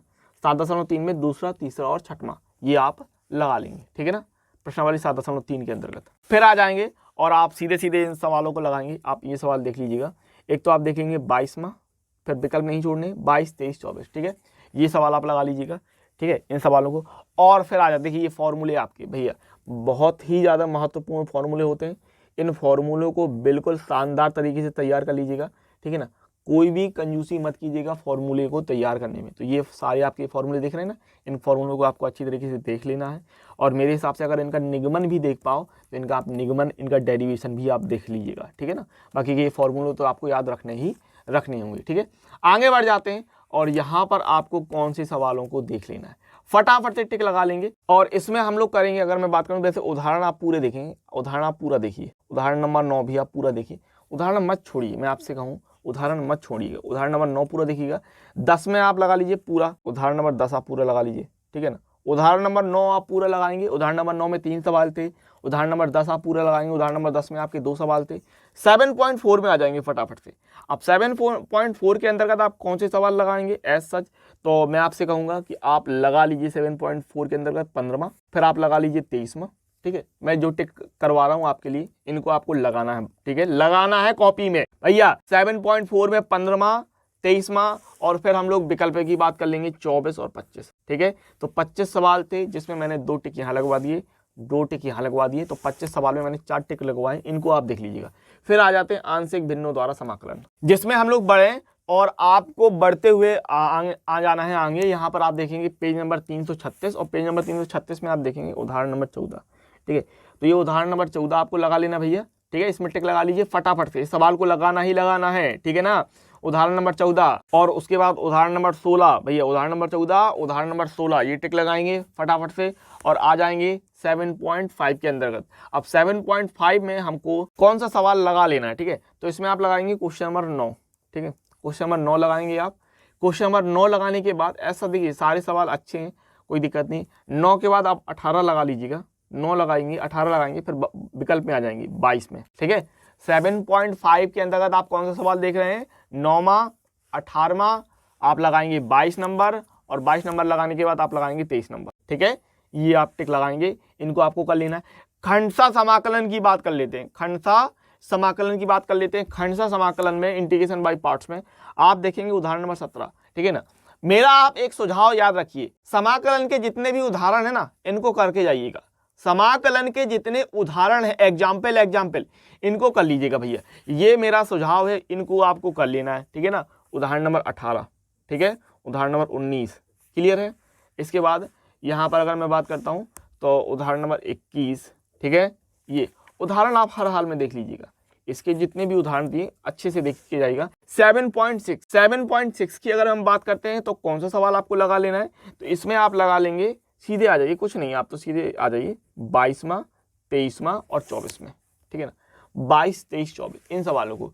7.6 में आपको कौन सा 22 नंबर, 23 नंबर और 24 नंबर ये आपको लगा लेना है। फिर आ जाते हैं भैया कुछ अन्य प्रकार के समाकलन, तो ये जिसमें ये आपके फॉर्मूले होते हैं ना, ये फॉर्मूले बनते हैं, ये फॉर्मूले बिल्कुल एक किताब, एक आपका पेज होगा उसमें लिख लीजिएगा, जितने ये महत्वपूर्ण फॉर्मूले होते हैं जो थोड़े से हार्ड आपको देखने में भी लगते हैं, इन फॉर्मूलों को हर हाल में तैयार करना है, इनको याद करना है, किसी भी कीमत पे इनको किसी भी कीमत पे भूल मत जाइएगा, ठीक है ना। ये फॉर्मूले कहते हैं अगर आप मुझको भूल गए तो भैया गड़बड़ हो जाएगा, 5 नंबर का मामला बनता है यहाँ पर कई बार, ठीक है ना, 5 नंबर का मामला कई बार बनता है। तो ये जो फॉर्मूले आप देख रहे हैं ना, ये फॉर्मूले, इन फॉर्मूलों को आपको हर हाल में याद रखना ही रखना होगा, ठीक है। और जैसे मैं आपसे कह रहा हूँ ना, आप भैया उदाहरण जरूर लगा लीजिएगा, समाकलन के आप उदाहरण भी लगा लेंगे तो बहुत हो जाएगा। तो उदाहरण नंबर 23, 24 और 7.7 की अगर मैं बात कर लूँ तो यहाँ पर आप कौन सा कर लेंगे, आप लगा लेंगे क्वेश्चन नंबर 6 और क्वेश्चन नंबर 6 के बाद सीधे आप लगा लेंगे विकल्प 10वां और 11वां। फिर आ जाते हैं हमारे पास निश्चित समाकलन, ठीक है भैया 7.7 तक हो गए, आ गए हैं डेफिनेट इंटीग्रल, अनिश्चित समाकलन निकल गया, निश्चित समाकलन आ गया। और यहाँ पर योगफल की सीमा के रूप में अगर मैं बात करूँ तो एक सवाल पर्याप्त रहेगा, योगफल की सीमा के रूप में आप एक सवाल लगा लीजिएगा कोई भी, और मैं आपसे कहूँगा आप 7.8 का पहला सवाल लगा के चले जाएंगे बस, ठीक है ना। 7.8 का पहला सवाल लगा के चले जाएंगे बस। इसका जो फॉर्मूला होता है ना उसको पेज में लिख लेना, और उसको पेज को उस पेज से उस फॉर्मूले को अच्छी तरीके से याद रखना बस। मेन बात इतनी है, ठीक है ना। मेन बात क्या है कि आप फॉर्मूले याद रखें 7.8 के अंतर्गत। आ जाते हैं भैया 7.9 में, ठीक है। 7.9 में आपको क्या कर लेना है ये समझ लेंगे। तो 7.9 के अंतर्गत आपको लगा लेना है क्वेश्चन नंबर 16, ठीक है। क्वेश्चन नंबर 16 के बाद आप सीधे आ जाइए विकल्प में 21 और 22, ठीक है। तो उदाहरण और विकल्प दो एक ऐसी चीजें हैं जिनको आपको बिल्कुल नहीं छोड़ना, ठीक है। फिर आपका आ जाता है प्रतिस्थापन द्वारा निश्चित समाकलनों का मान ज्ञात करना, ठीक है। तो 7.10 आ जाते हैं, जिसके अंतर्गत आपको देख लेना है ये आपका 5वां सवाल, ठीक है। 5वां सवाल के बाद आप देख लेंगे क्वेश्चन नंबर 9 और क्वेश्चन नंबर 10, ठीक है। फटाफट से इनमें टिक लगा लीजिए। पेज नंबर 357 है, प्रश्न नंबर 7.10 है, क्वेश्चन नंबर 5 करना है आपको, क्वेश्चन नंबर 9 और क्वेश्चन नंबर 10 करना है, ठीक है। फिर हम लोग बात कर लेते हैं निश्चित समाकलनों के कुछ गुणधर्म यानी some properties of definite integral. तो प्रॉपर्टी यानी प्रगुण की बात कर रहे हैं यहाँ पर। और भैया प्रगुण से आपके ढेर सारे सवाल बनते हैं, उदाहरण नंबर 23 महा इंपोर्टेंट, ठीक है। महा इंपोर्टेंट सवाल है, हर हाल में करके जाएंगे। उदाहरण नंबर 23 आप हर हाल में लगा के ही जाएंगे। उदाहरण नंबर आपका 33, ठीक है, 23 नहीं, पेज नंबर 361 पे बात कर रहे हैं। पेज नंबर 361 में उदाहरण नंबर 33 33 लगा के जाएंगे शानदार तरीके से। 33 के बाद हम लोग 35 लगाएंगे। 33 के बाद हम लोग को 35 लगा लेना है। इन सवालों को भैया अब इन सवालों में किसी भी सवाल को आप बिल्कुल हल्के में नहीं लेंगे, सारे सवाल लगा के जाएंगे। आ जाइए, ये आपका सबसे प्यारा सवाल है, उदाहरण नंबर 37 0 से π/2 log sin x dx, बहुत बार पूछा गया है। उदाहरण नंबर 36 देखेंगे आप अच्छी तरीके से। उदाहरण नंबर 37 भैया इसको तो घोट के पी जाना है, ठीक है ना। और इसकी जो वैल्यू होती है -π/2 log 2। ये एक दो सवाल होते हैं जिनमें सीधे सीधे इस्तेमाल होती है, ठीक है। तो इन सवालों को बिल्कुल एकदम, एक तो इसको आपको याद रखना है -π/2 log 2, और इस वाले सवाल को घोट के पी जाइएगा। 50 बार लगाना हो तो 50 बार लगा लीजिएगा, लेकिन इस सवाल को अच्छी तरीके से रट्टा मार लीजिएगा, मैं तो ये कहूँगा, ठीक है। तैयार कर लेना। 7.11 की बात कर लेते हैं। हर एक सवाल इंपॉर्टेंट है, मैं आपसे कह दूं, मैं फिर कह दूं, 7.11 का एक सवाल जो है ना वो यूनिक है, अनोखा है, एकदम आपका हीरा सवाल है, हीरा। तो बिल्कुल किसी भी सवाल को मत छोड़िएगा। लेकिन मैं टिक लगाने की बात करूं तो क्वेश्चन नंबर 2 आपको कर लेना है। इसके बाद हम बात करते हैं तो आपको करना है क्वेश्चन नंबर 15। क्वेश्चन नंबर 15 के बाद आपको करना है क्वेश्चन नंबर 17, 15, 17 और 15, 17 करने के बाद आप लगा लेंगे 20 और 21, ठीक है। क्वेश्चन नंबर 12 में और टिक लगा लीजिए, ठीक है। 12, 15, 17, 20, 21 ये हो गए। पेज नंबर 364 की बात कर लें तो 12, 15, 17, 20, 21, ठीक है। और आ जाते हैं भैया विविध उदाहरण में। विविध उदाहरण भी एक नंबर की टक्करी है, एक नंबर की टक्करी। इसको बिल्कुल अच्छी तरीके से देख के जाइएगा। वही बात, समाकलन में जितने भी उदाहरण है, मैं आपसे पहले भी कह चुका हूँ, जितने भी उदाहरण है किसी भी कीमत पर उनको उदाहरण को मत छोड़िएगा, ठीक है ना। उदाहरण नंबर 40 आपको देख लेना है। अब आ जाइए, ये आपका बहुत ही ज्यादा महत्वपूर्ण, देखिए आप खुद जानते हैं ये सवाल कितना ज्यादा महत्वपूर्ण है। उदाहरण नंबर 42 पेज नंबर 367 पे दिया हुआ है। Integration of √cot x plus √tan x, कितना ज्यादा महत्वपूर्ण सवाल है ये, बहुत ज्यादा महत्वपूर्ण सवाल है। इसको आपको कर लेना हर हाल में। और महा इंपोर्टेंट की कैटेगरी में उदाहरण नंबर 45 भी आता है आपका, ठीक है ना। महा इंपोर्टेंट की कैटेगरी में आपका उदाहरण नंबर 45 भी आता है। हर हाल में देख के जाइएगा इस सवाल को बहुत अच्छी तरीके से। फिर आ जाते हैं आगे भैया अध्याय 7 पर विविध प्रश्नावली। विविध प्रश्नावली में आपको कौन सा सवाल लगाना है? आपको दूसरा सवाल लगा लेना। ये आपको दूसरा सवाल लगाना है, आपको लगाना है 7वां सवाल, ठीक है। विविध प्रश्नावली की बात कर रहा हूं मैं, जिसमें आपको लगाना है दूसरा, 7वां, ठीक है, और तीसरा भी लगा लीजिए, ठीक है। ये टिक लगाएंगे, इनको आपको करना है दूसरा, तीसरा, 7वां। बहुत ज्यादा है, आपके 44 सवाल हैं विविध प्रश्नावली के अंतर्गत, ठीक है ना। और मैंने करा रखी है विविध प्रश्नावली, तो आप देख सकते हैं। और यहाँ पर ये आपका 11वां सवाल, ठीक है, इसको आपको कर लेना है क्वेश्चन नंबर 11 को, ठीक है। क्वेश्चन नंबर 11 आप कर लेंगे बढ़िया तरीके से। इसके बाद आगे आ जाएंगे और यहाँ पर आपको करना है क्वेश्चन नंबर 26, ठीक है। क्वेश्चन नंबर 11, ठीक है, ये लगा लिया ना आपने टिक। पेज नंबर 370 पे क्वेश्चन नंबर 11, क्वेश्चन नंबर 26। फिर हम लोग बात करेंगे तो क्वेश्चन नंबर आपको 32 लगाना है, ठीक है। और आप लगाएंगे क्वेश्चन नंबर 30, ठीक है। 26, ये 30, 32, ठीक है, ये लगा लीजिएगा। और ये विकल्प तो आपको किसी भी कीमत पर नहीं छोड़ना। 41 से 44 तक कह रहा ना, 4 विकल्प कह रहा, तो 41, 42, 43 और 44, ठीक है। तो इस तरीके से ये आपका समाकलन आप खुद जानते हैं 7.11 और फिर विविध प्रश्नावली 12 एक्सरसाइज है भैया। और बहुत सारे लोगों को बहुत दुख, दर्द, कष्ट, पीड़ा, परेशानी, आत्मा में एसिडिटी इस प्रश्नावली को लेकर हो जाती है, बहुत हो जाती है, मुझे भी पता है।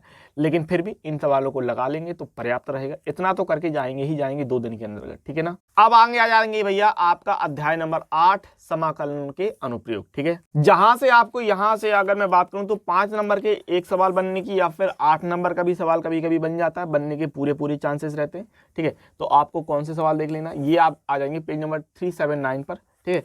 पेज नंबर 379 पर आप आ जाएं, उदाहरण नंबर 2 आपको लगा लेना है, ठीक है।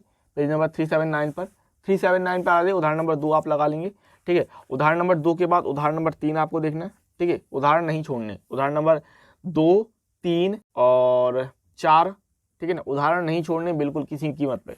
उदाहरण नंबर 2, 3, 4, ठीक है, और 5 उदाहरण मत छोड़िएगा बिल्कुल भैया, 2, 3, 4, 5 इनको आप लगा लीजिएगा हर हाल में, किसी भी कीमत पे उदाहरण मत छोड़िएगा, ठीक है।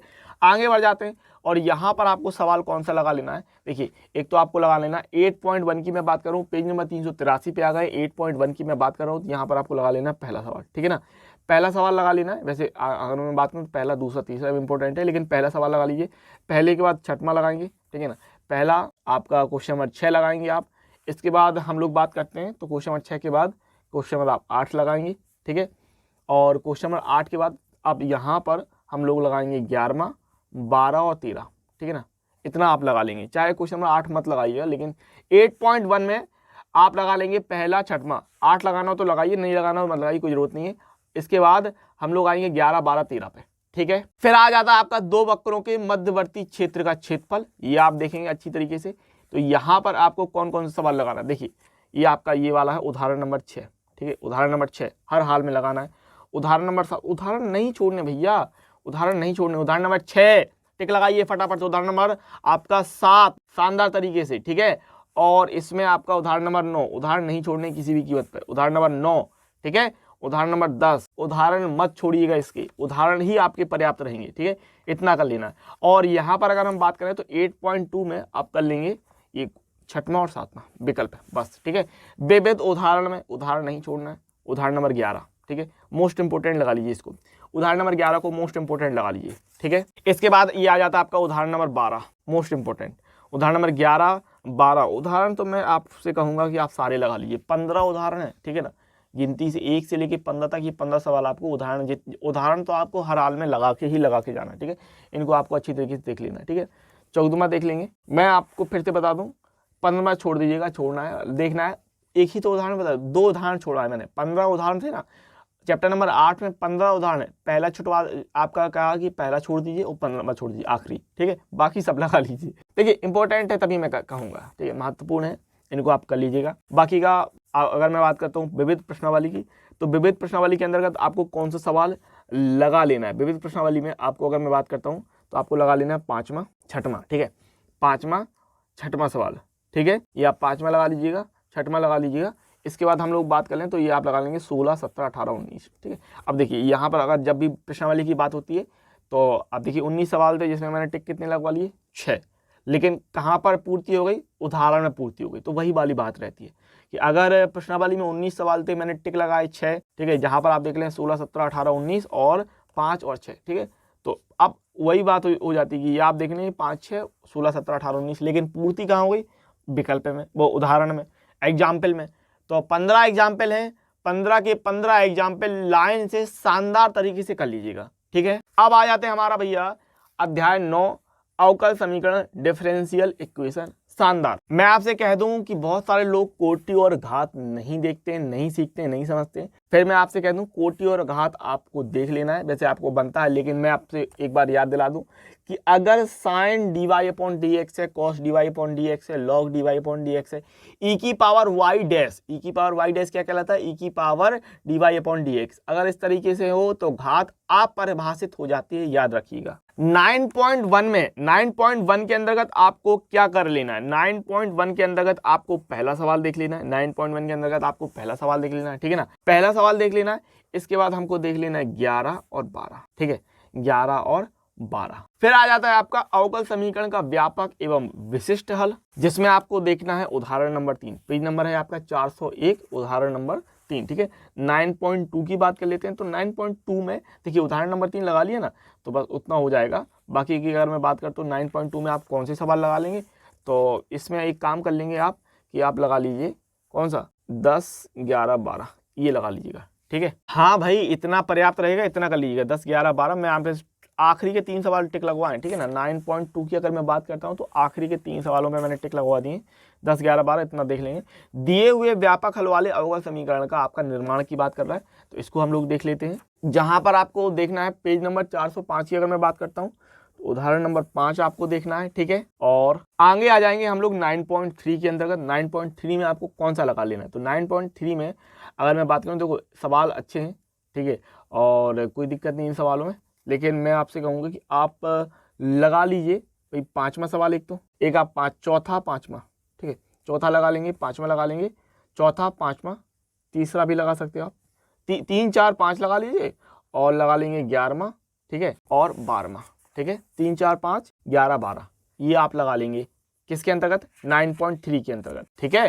पेज नंबर 407 एक्सरसाइज प्रश्नावली 9.3 इसमें आप लगा लेंगे तीसरा, चौथा, 5वां, 11वां और 12वां, ठीक है, ये आप लगा लेंगे। अब आ जाते हैं अवकल समीकरण को हल करना पृथक्करणीय चर वाले। मतलब पृथक्करणीय चर वाले का मतलब क्या है कि y एक साइड ले गए और x एक साइड ले गए और फिर उनको हल कर दिया, ठीक है, इंटीग्रेट करके। y एक साइड ले गए, x एक साइड ले गए और उनको फिर हल कर दिया। यहाँ पर आप लगा लेंगे पेज नंबर 409 देख रहे हैं, उदाहरण नंबर 9 कर लेंगे, उदाहरण नंबर 10 कर लेंगे, ठीक है, उदाहरण नंबर 9, उदाहरण नंबर 10, ठीक है। फिर आगे आ जाएंगे और यहाँ पर आप लगा लेंगे उदाहरण नंबर 13, ठीक, उदाहरण नंबर 13 पेज नंबर आपका 411 देख रहे हैं, उदाहरण नंबर 13 आपको लगा लेना है। और आ जाएंगे सीधे सीधे 9.4 के अंतर्गत। थोड़ा सा ये आपका मिस प्रिंट जो है वो सही नहीं है, खराब है, लेकिन चलिए ठीक है, कोई दिक्कत नहीं। 9.4 के अंतर्गत भैया 9.4 के अंतर्गत आपको कौन से सवाल देख लेने हैं, ठीक है। तो इसमें आपको लगा लेना है क्वेश्चन नंबर 6, ठीक है। अगर नहीं दिख रहा है तो परेशान होने की जरूरत नहीं, ये आपका क्वेश्चन नंबर 6 दिया है, इसको आपको लगा लेना है। इसके बाद आगे आ जाते हैं, यहां पर आपको देखना है क्वेश्चन नंबर 16, ठीक है। क्वेश्चन नंबर 6 के बाद आपको देखना है क्वेश्चन नंबर 16 और सीधे आ जाइए उदाहरण ये आपके विकल्प वाले MCQ 23 नंबर का, ठीक है। भैया आपको क्वेश्चन नंबर 16 में टिक लगा लेना। ये 16 क्वेश्चन नंबर आपका जो दिया है 9.4 का 9.4 का क्वेश्चन नंबर 6, इसके बाद क्वेश्चन नंबर 16, फिर ये विकल्प वाला आपका क्वेश्चन नंबर 23, ठीक है।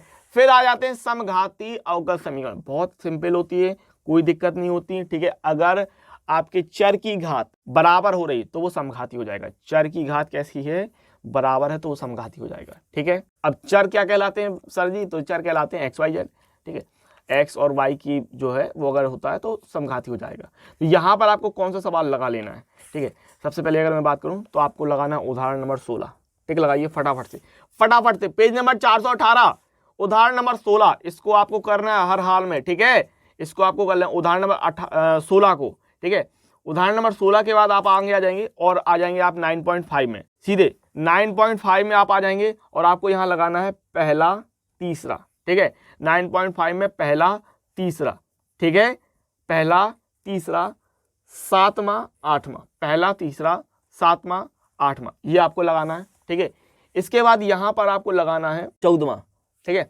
14वां के बाद आप लगा लीजिए 17वां विकल्प में, और विकल्प छोड़ेंगे नहीं तो ये आप लगा लेंगे। चाहे काम कीजिए 14, 15, 16, 17 लगा लीजिए, ठीक है। 9.5 में हमारे पास 17 सवाल थे, जिसमें मैंने आपको लगवाया पहला तीसरा 7वां 9वां, पहला तीसरा 7वां 8वां, पहला तीसरा 7वां 8वां, ठीक है, ये सवाल, और 4 सवाल ये और 4 सवाल ये, 14, 15, 16, 17, 4 सवाल ये।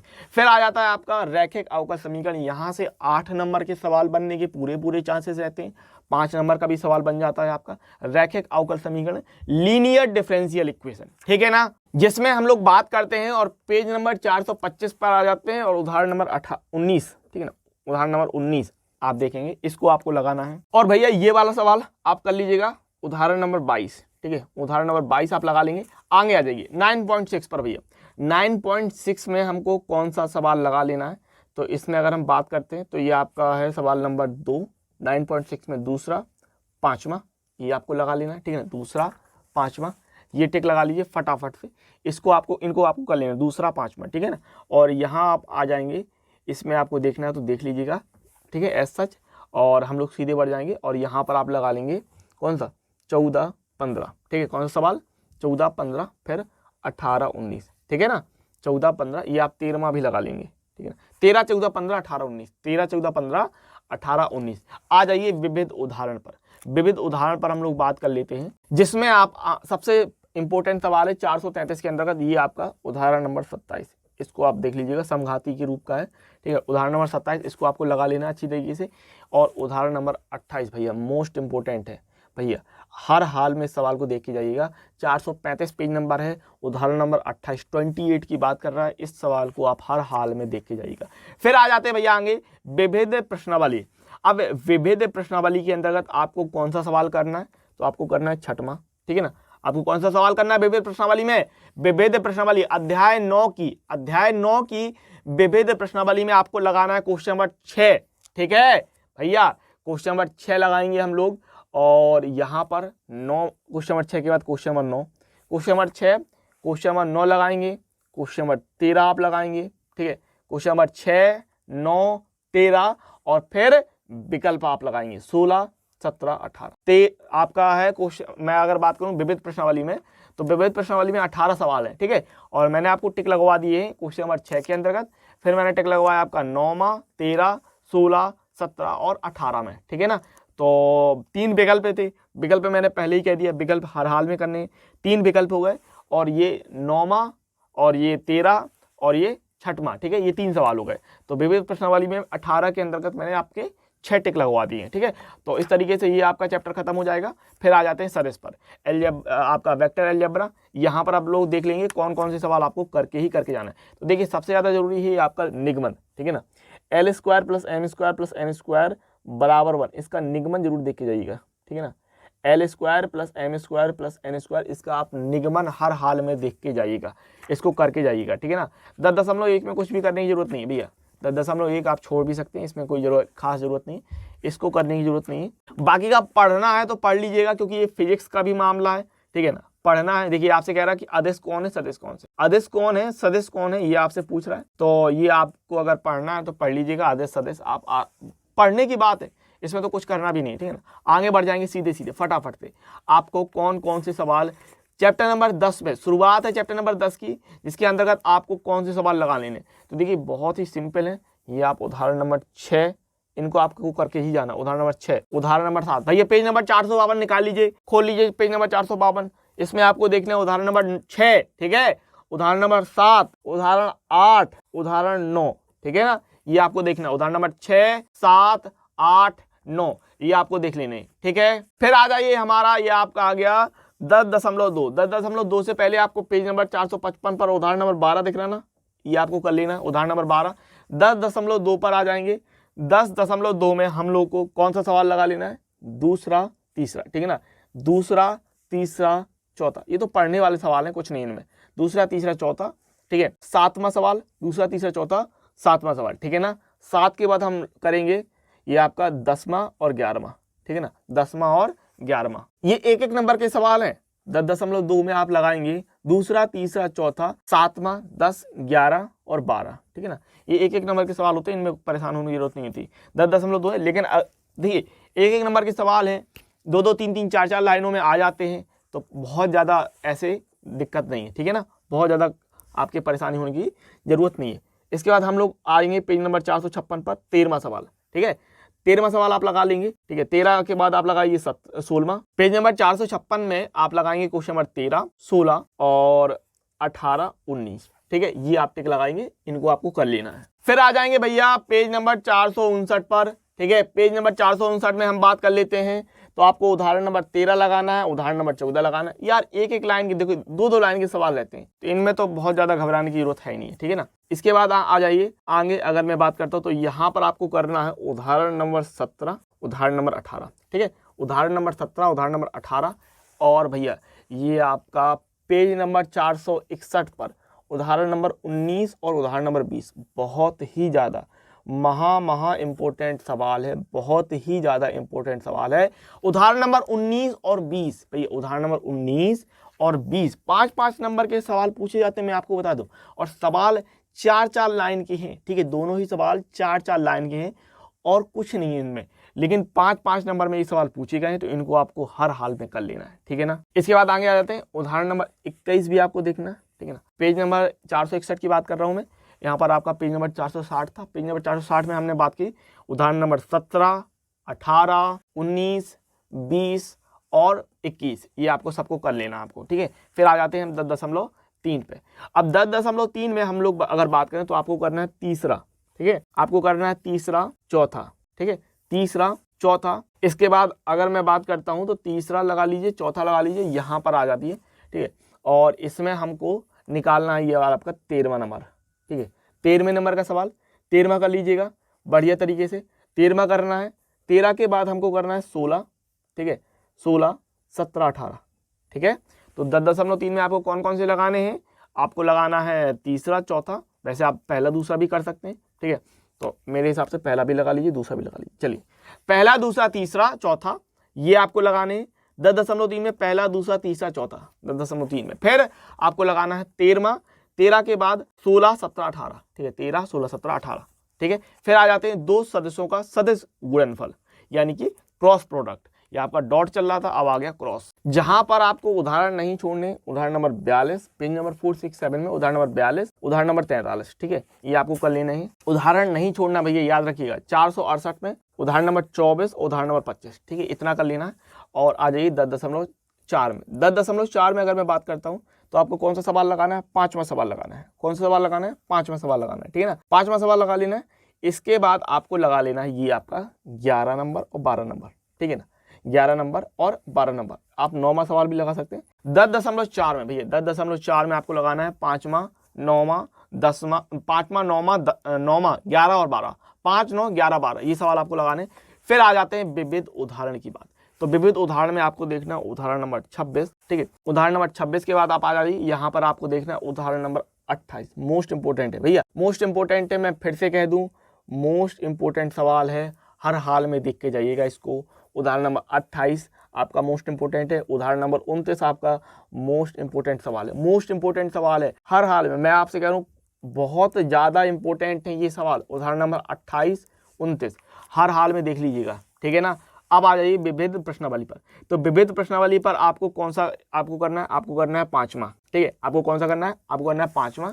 और मैंने ये सब करा रखे हैं तो आपको घबराने की जरूरत नहीं है, 5वां आपको कर लेना है। इसके बाद हमारा क्वेश्चन नंबर ये है आपका 11 नंबर, 12 नंबर, 11 नंबर, 12 नंबर सवाल। ये क्वेश्चन नंबर 13 नंबर का सवाल, ये आपको करना है, ठीक है, ये सब आपको कर लेना है।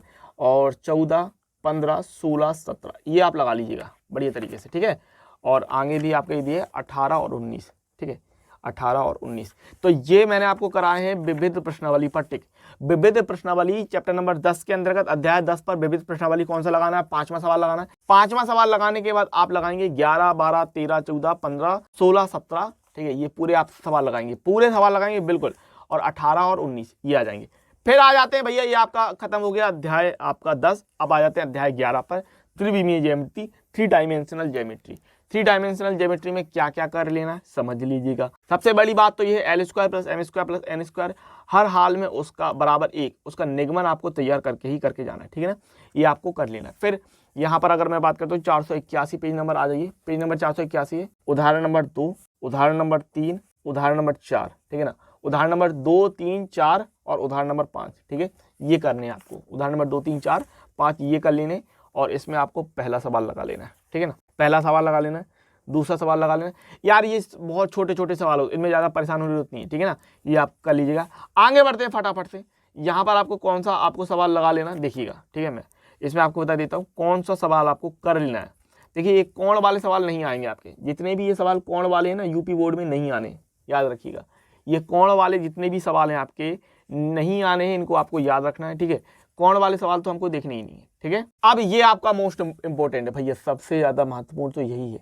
5 नंबर में आपका सीधा सीधा पूछता है 2 रेखाओं के मध्य न्यूनतम दूरी, सीधे सीधे की बात करता है, shortest distance between 2 lines. 5 number का सवाल रहता है। हर हाल में इन सवालों को देख के आपको जाना है, ठीक है ना, जिसके लिए ये फॉर्मूला होता है आपका, ठीक है ना।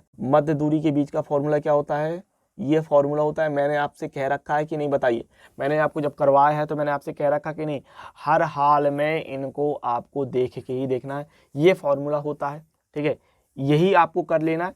और ये कह रहा है आपका समांतर रेखाओं के बीच की दूरी, ये क्या है अगर मैं बात करूं तो ये असमांतर रेखाओं के बीच की दूरी के लिए ये फॉर्मूला होता है। 2 फॉर्मूले होते हैं। रेखाओं के बीच न्यूनतम दूरी, रेखाओं के बीच न्यूनतम दूरी करवाए है ना, कहा है कि बहुत ही ज्यादा महत्वपूर्ण चीज है। ये आपका असमांतर रेखाओं के लिए हो गया। फिर ये आ जाता है आपका समांतर रेखाओं के बीच की दूरी, जिसके लिए ये फॉर्मूला बन जाता है d बराबर इतना, ठीक है ना, ये फॉर्मूला बन जाता है।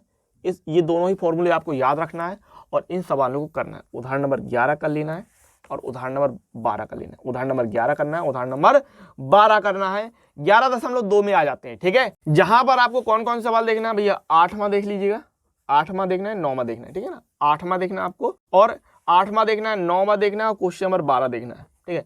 8, 9, क्वेश्चन नंबर 12 आपको ये लगाना है, ठीक है। और इसके बाद अगर हम बात करते हैं तो यहाँ पर आपको देखना है ये सवाल, ठीक है।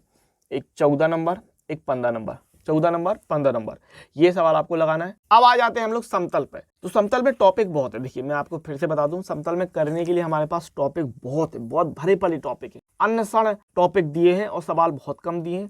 तो 1-2 सवाल हैं जिनको आपको कर लेना है, बस। बहुत ज़्यादा टेंशन लेने की जरूरत नहीं समतल में।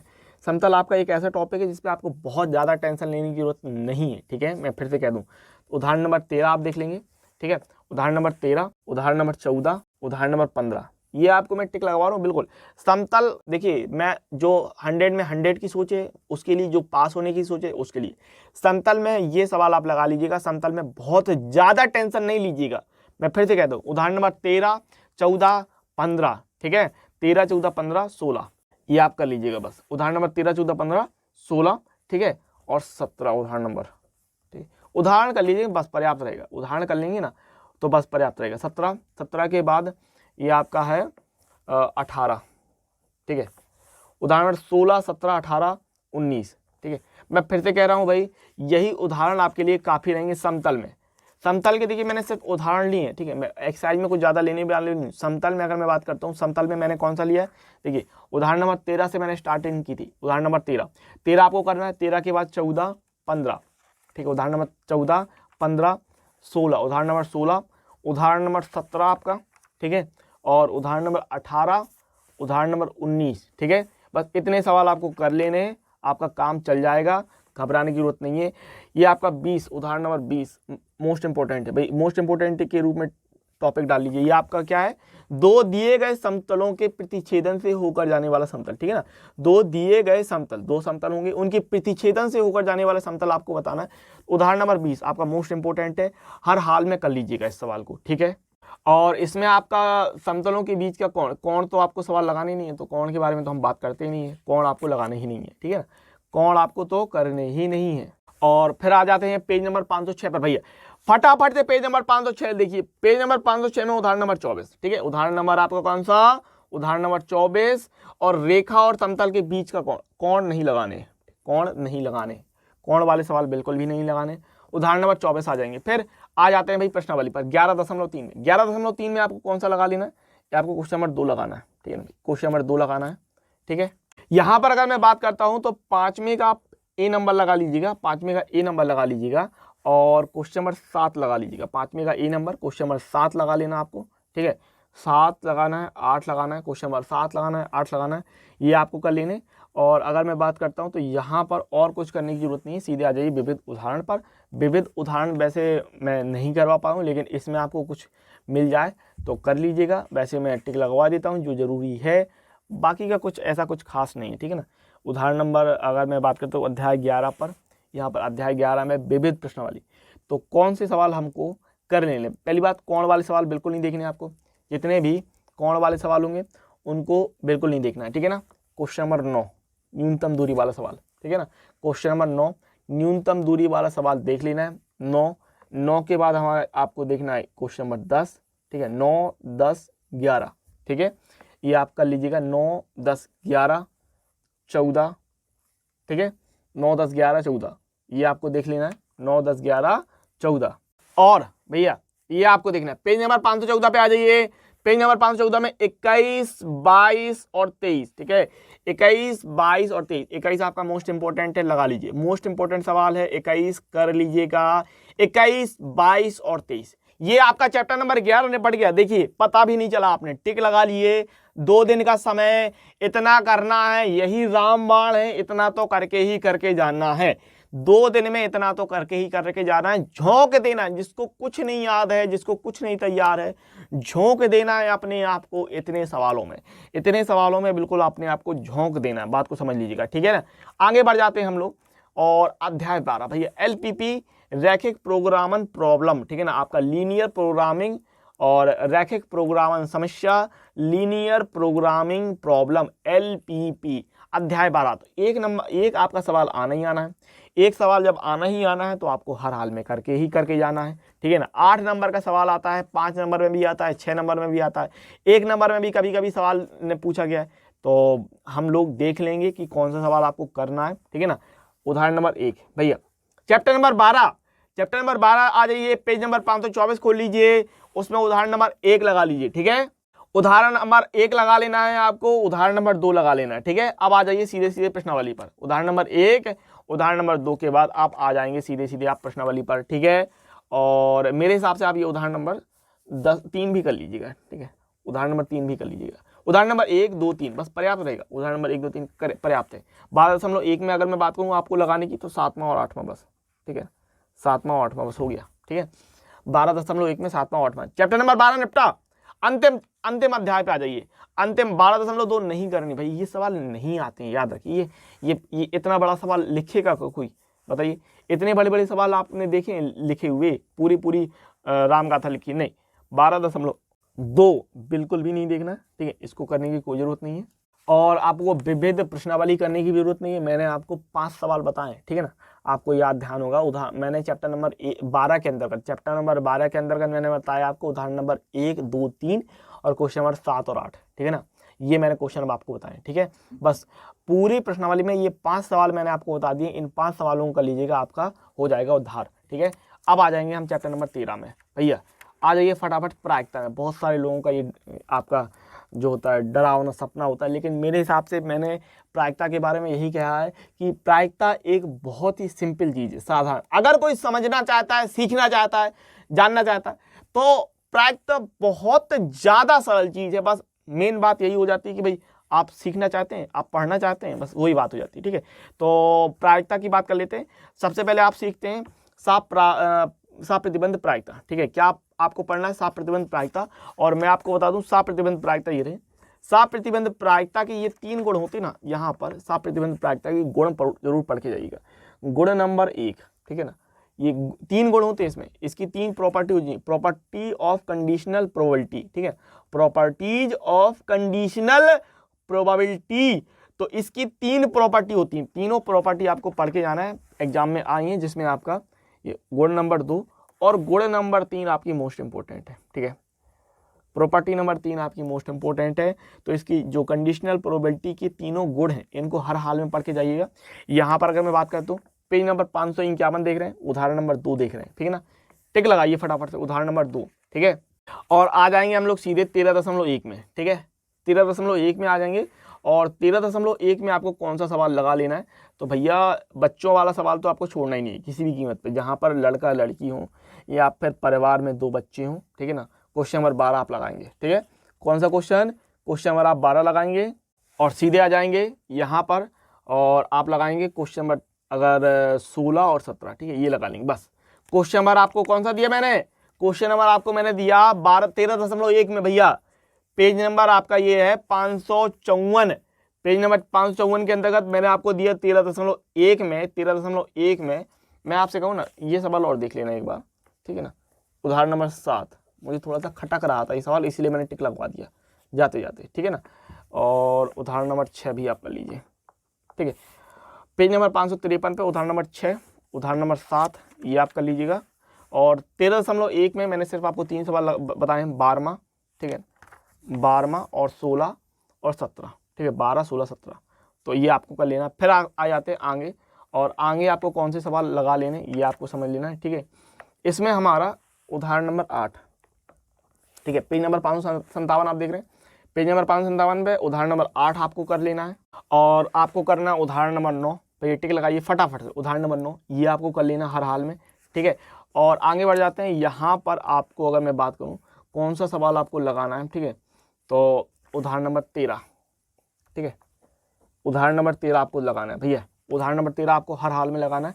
और देखिए इसके नीचे ये आप देख रहे हैं टिप्पणी करके ये 2 सवाल दिए हैं, ठीक है, इनको भी मैंने लगवाया है, लेकिन ये आपको एक्सरसाइज में नहीं मिलेंगे, मैंने जो वन शॉट वीडियो कराया ना वहाँ करवाया है, ठीक है।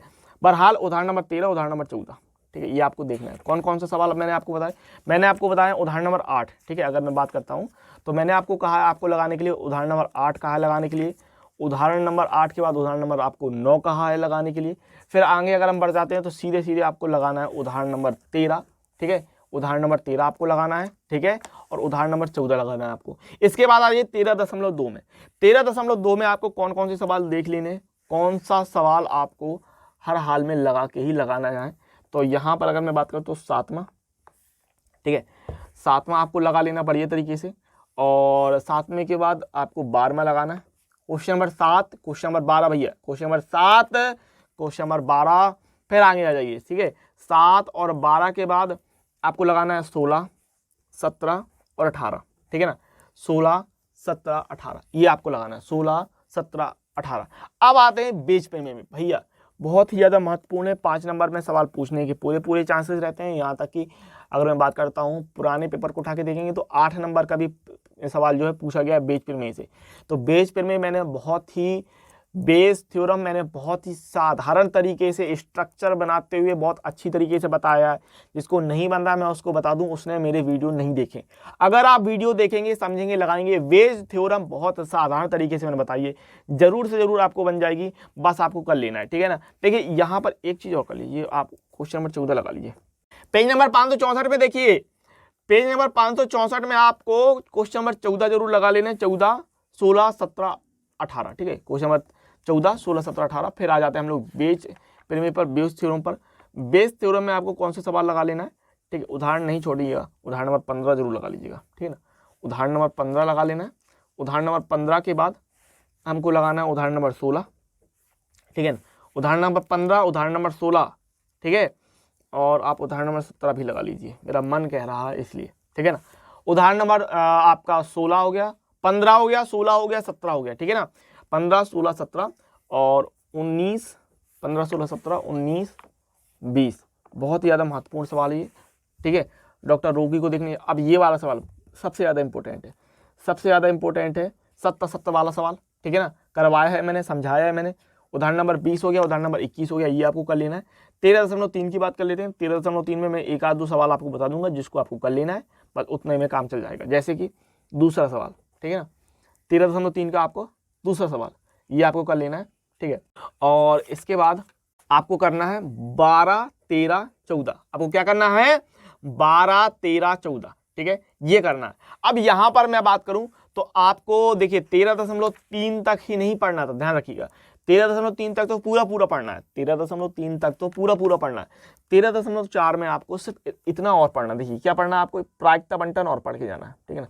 यादृच्छिक चर और प्रायिकता बंटन, ये आपका पूरा जो टॉपिक होता है ना, ये वाला टॉपिक यादृच्छिक चर और प्रायिकता बंटन, भैया ये पढ़ के जाना है यूपी बोर्ड वालों को, समझ लीजिए। मैं फिर से बता दूं, स्पष्ट तौर से आपको अगर सिलेबस उठा के देखेंगे तो उसमें दिया हुआ यादृच्छिक चर और प्रायिकता बंटन, ये आपको हर हाल में पढ़ के जाना है, ठीक है ना। इतना ही पढ़ना है, इसमें माध्य नहीं पढ़ना है, ठीक है ना, माध्य वगैरह नहीं पढ़ना है आपको, बस प्रायिकता बंटन, ये यादृच्छिक चर का जो प्रायिकता बंटन है ये पढ़ के जाना है, बस प्रायिकता बंटन पढ़ना, माध्य वगैरह कुछ नहीं पढ़ना है, ठीक है ना, माध्य वगैरह कुछ नहीं पढ़ना। यहाँ पर आप लगाएंगे उदाहरण नंबर 24, उदाहरण नंबर 24, उदाहरण नंबर 25, ठीक है ना, उदाहरण नंबर 24, उदाहरण नंबर 25, उदाहरण नंबर 26, ठीक है भैया, मैंने आपको बता दिए, ठीक है। 578, 578 पर उदाहरण नंबर 24, 25, उदाहरण नंबर 26, इतना कर लीजिएगा भाई, ठीक है। और ये आपको नहीं, बिल्कुल भी छूना ही नहीं है, बिल्कुल देखना नहीं है, माध्य के बारे में आपको छूना नहीं है, बिल्कुल नहीं देखना है। और इन सब में आपको कुछ नहीं करना है, मैं आपको बता चुका हूँ। प्रसरण, ठीक, कुछ नहीं करना है, प्रसरण, विचरण, कुछ नहीं करना। माध्य प्रसरण, माध्य प्रसरण ये आपको बिल्कुल भी नहीं देखने, माध्य प्रसरण विचरण कुछ भी नहीं देखना है। मैंने आपको प्रायिकता बंटन, देखिए मैंने आपको क्या बता दिया, मैंने आपको प्रायिकता बंटन, देखिए यहाँ पर देखिए प्रायिकता बंटन के 3 सवाल बताए मैंने, प्रायिकता बंटन के 3 सवाल बताए। उदाहरण नंबर 24, ठीक है, उदाहरण नंबर 24, उदाहरण नंबर 25 और उदाहरण नंबर 26। बस इतना करना है आपको। उदाहरण नंबर 24, 25, 26 इतना करना है। इसके अलावा माध्य, प्रसरण और विचरण ये आपसे पूछा जाना है नहीं और आपको करना है नहीं, ठीक है ना। ये आपसे पूछा जाना है नहीं और ये आपसे करना नहीं। 13.4 में अगर मैं बात करूँ ना, यहाँ पर आप ये सवाल जरूर लगा के जाइए, बल्ब वाला, ठीक है ना। ये बल्ब वाला सवाल जरूर लगा लीजिए, बल्ब वाला सवाल, ठीक है ना। छठवां सवाल हर हाल में कर लीजिएगा, बल्ब वाला सवाल हर हाल में कर लीजिएगा। तो भैया मेरे, और आपको बर्नौली परीक्षण नहीं पढ़ना है, ठीक है भैया मेरे, आपको बर्नौली परीक्षण नहीं पढ़ना बिल्कुल भी, यूपी बोर्ड वालों को। तो भैया मेरे इस तरीके से अगर मैं बात करूं तो ये आपकी पूरी किताब हो गई भाग 1। एक बार हम लोग इसकी विविध प्रश्नावली पर और नजर दौड़ा लेते हैं, ठीक है। विविध प्रश्नावली पर और एक बार नजर दौड़ा लेंगे, बाकी का और ज्यादा कुछ खास नहीं है। देखिए अध्याय 13 पर आधारित विविध प्रश्नावली, ठीक है। विविध उदाहरण भी देख लेंगे, अगर विविध उदाहरण मुझे लगेगा कि आपको एक आध बार देख लेना है, ठीक है। एक बात मैं बताऊं ना, तो ठीक है इतना काफी रहेगा। विविध उदाहरण पर एक आध देखो, क्योंकि होता क्या है, विविध उदाहरण और विविध प्रश्नावली में आपके सारे सवाल आते हैं ना, साप प्रतिबंध, प्रायिकता, गुणन नियम, हर एक चीज आ जाती है। तो विविध उदाहरण और विविध प्रश्नावली पर हम लोग एक बार और नजर दौड़ा लेते हैं, जिसमें आपको देख लेना है, बस और कुछ नहीं, ठीक है ना। ये आपका 35 नंबर, हाँ अच्छा सवाल है 35 नंबर, ठीक है ना। 597 पर उदाहरण नंबर 35, उदाहरण नंबर 35 ये आपको देख लेना बस, ठीक है ना। उदाहरण नंबर 35, उदाहरण नंबर 37 बीच थ्योरम वाला सवाल, उदाहरण नंबर 35, उदाहरण नंबर 37 ये वाला आपको देख लेना। और विविध प्रश्नावली में आपको देख लेना पहला दूसरा, ठीक है, और तीसरा, पहला दूसरा तीसरा, ये आपका तीसरा वाला जो है वो बीच में वाला है, पहला दूसरा तीसरा। और आई थिंक सो अब आपको ये देख लेना 8वां, ठीक है ना भैया। लीप वर्ष में मंगलवार होना, रविवार होना, सोमवार होना, ये आया है ना सवाल, 1 नंबर में पूछा है, 2 नंबर में पूछा है, तो ये आपको देख लेना। विविध प्रश्नावली पर आपको देखना है पहला दूसरा तीसरा और 8वां, ठीक है ना। इतना आप देख लीजिएगा बस भैया बस। और यहाँ पर आ जाइए विकल्प में, ठीक है ना। और यहाँ पर इसमें आपको ये देख लेना, एक तो 16वां देख लेंगे, 16 के बाद 16, 17, 18, 19, ठीक है ना।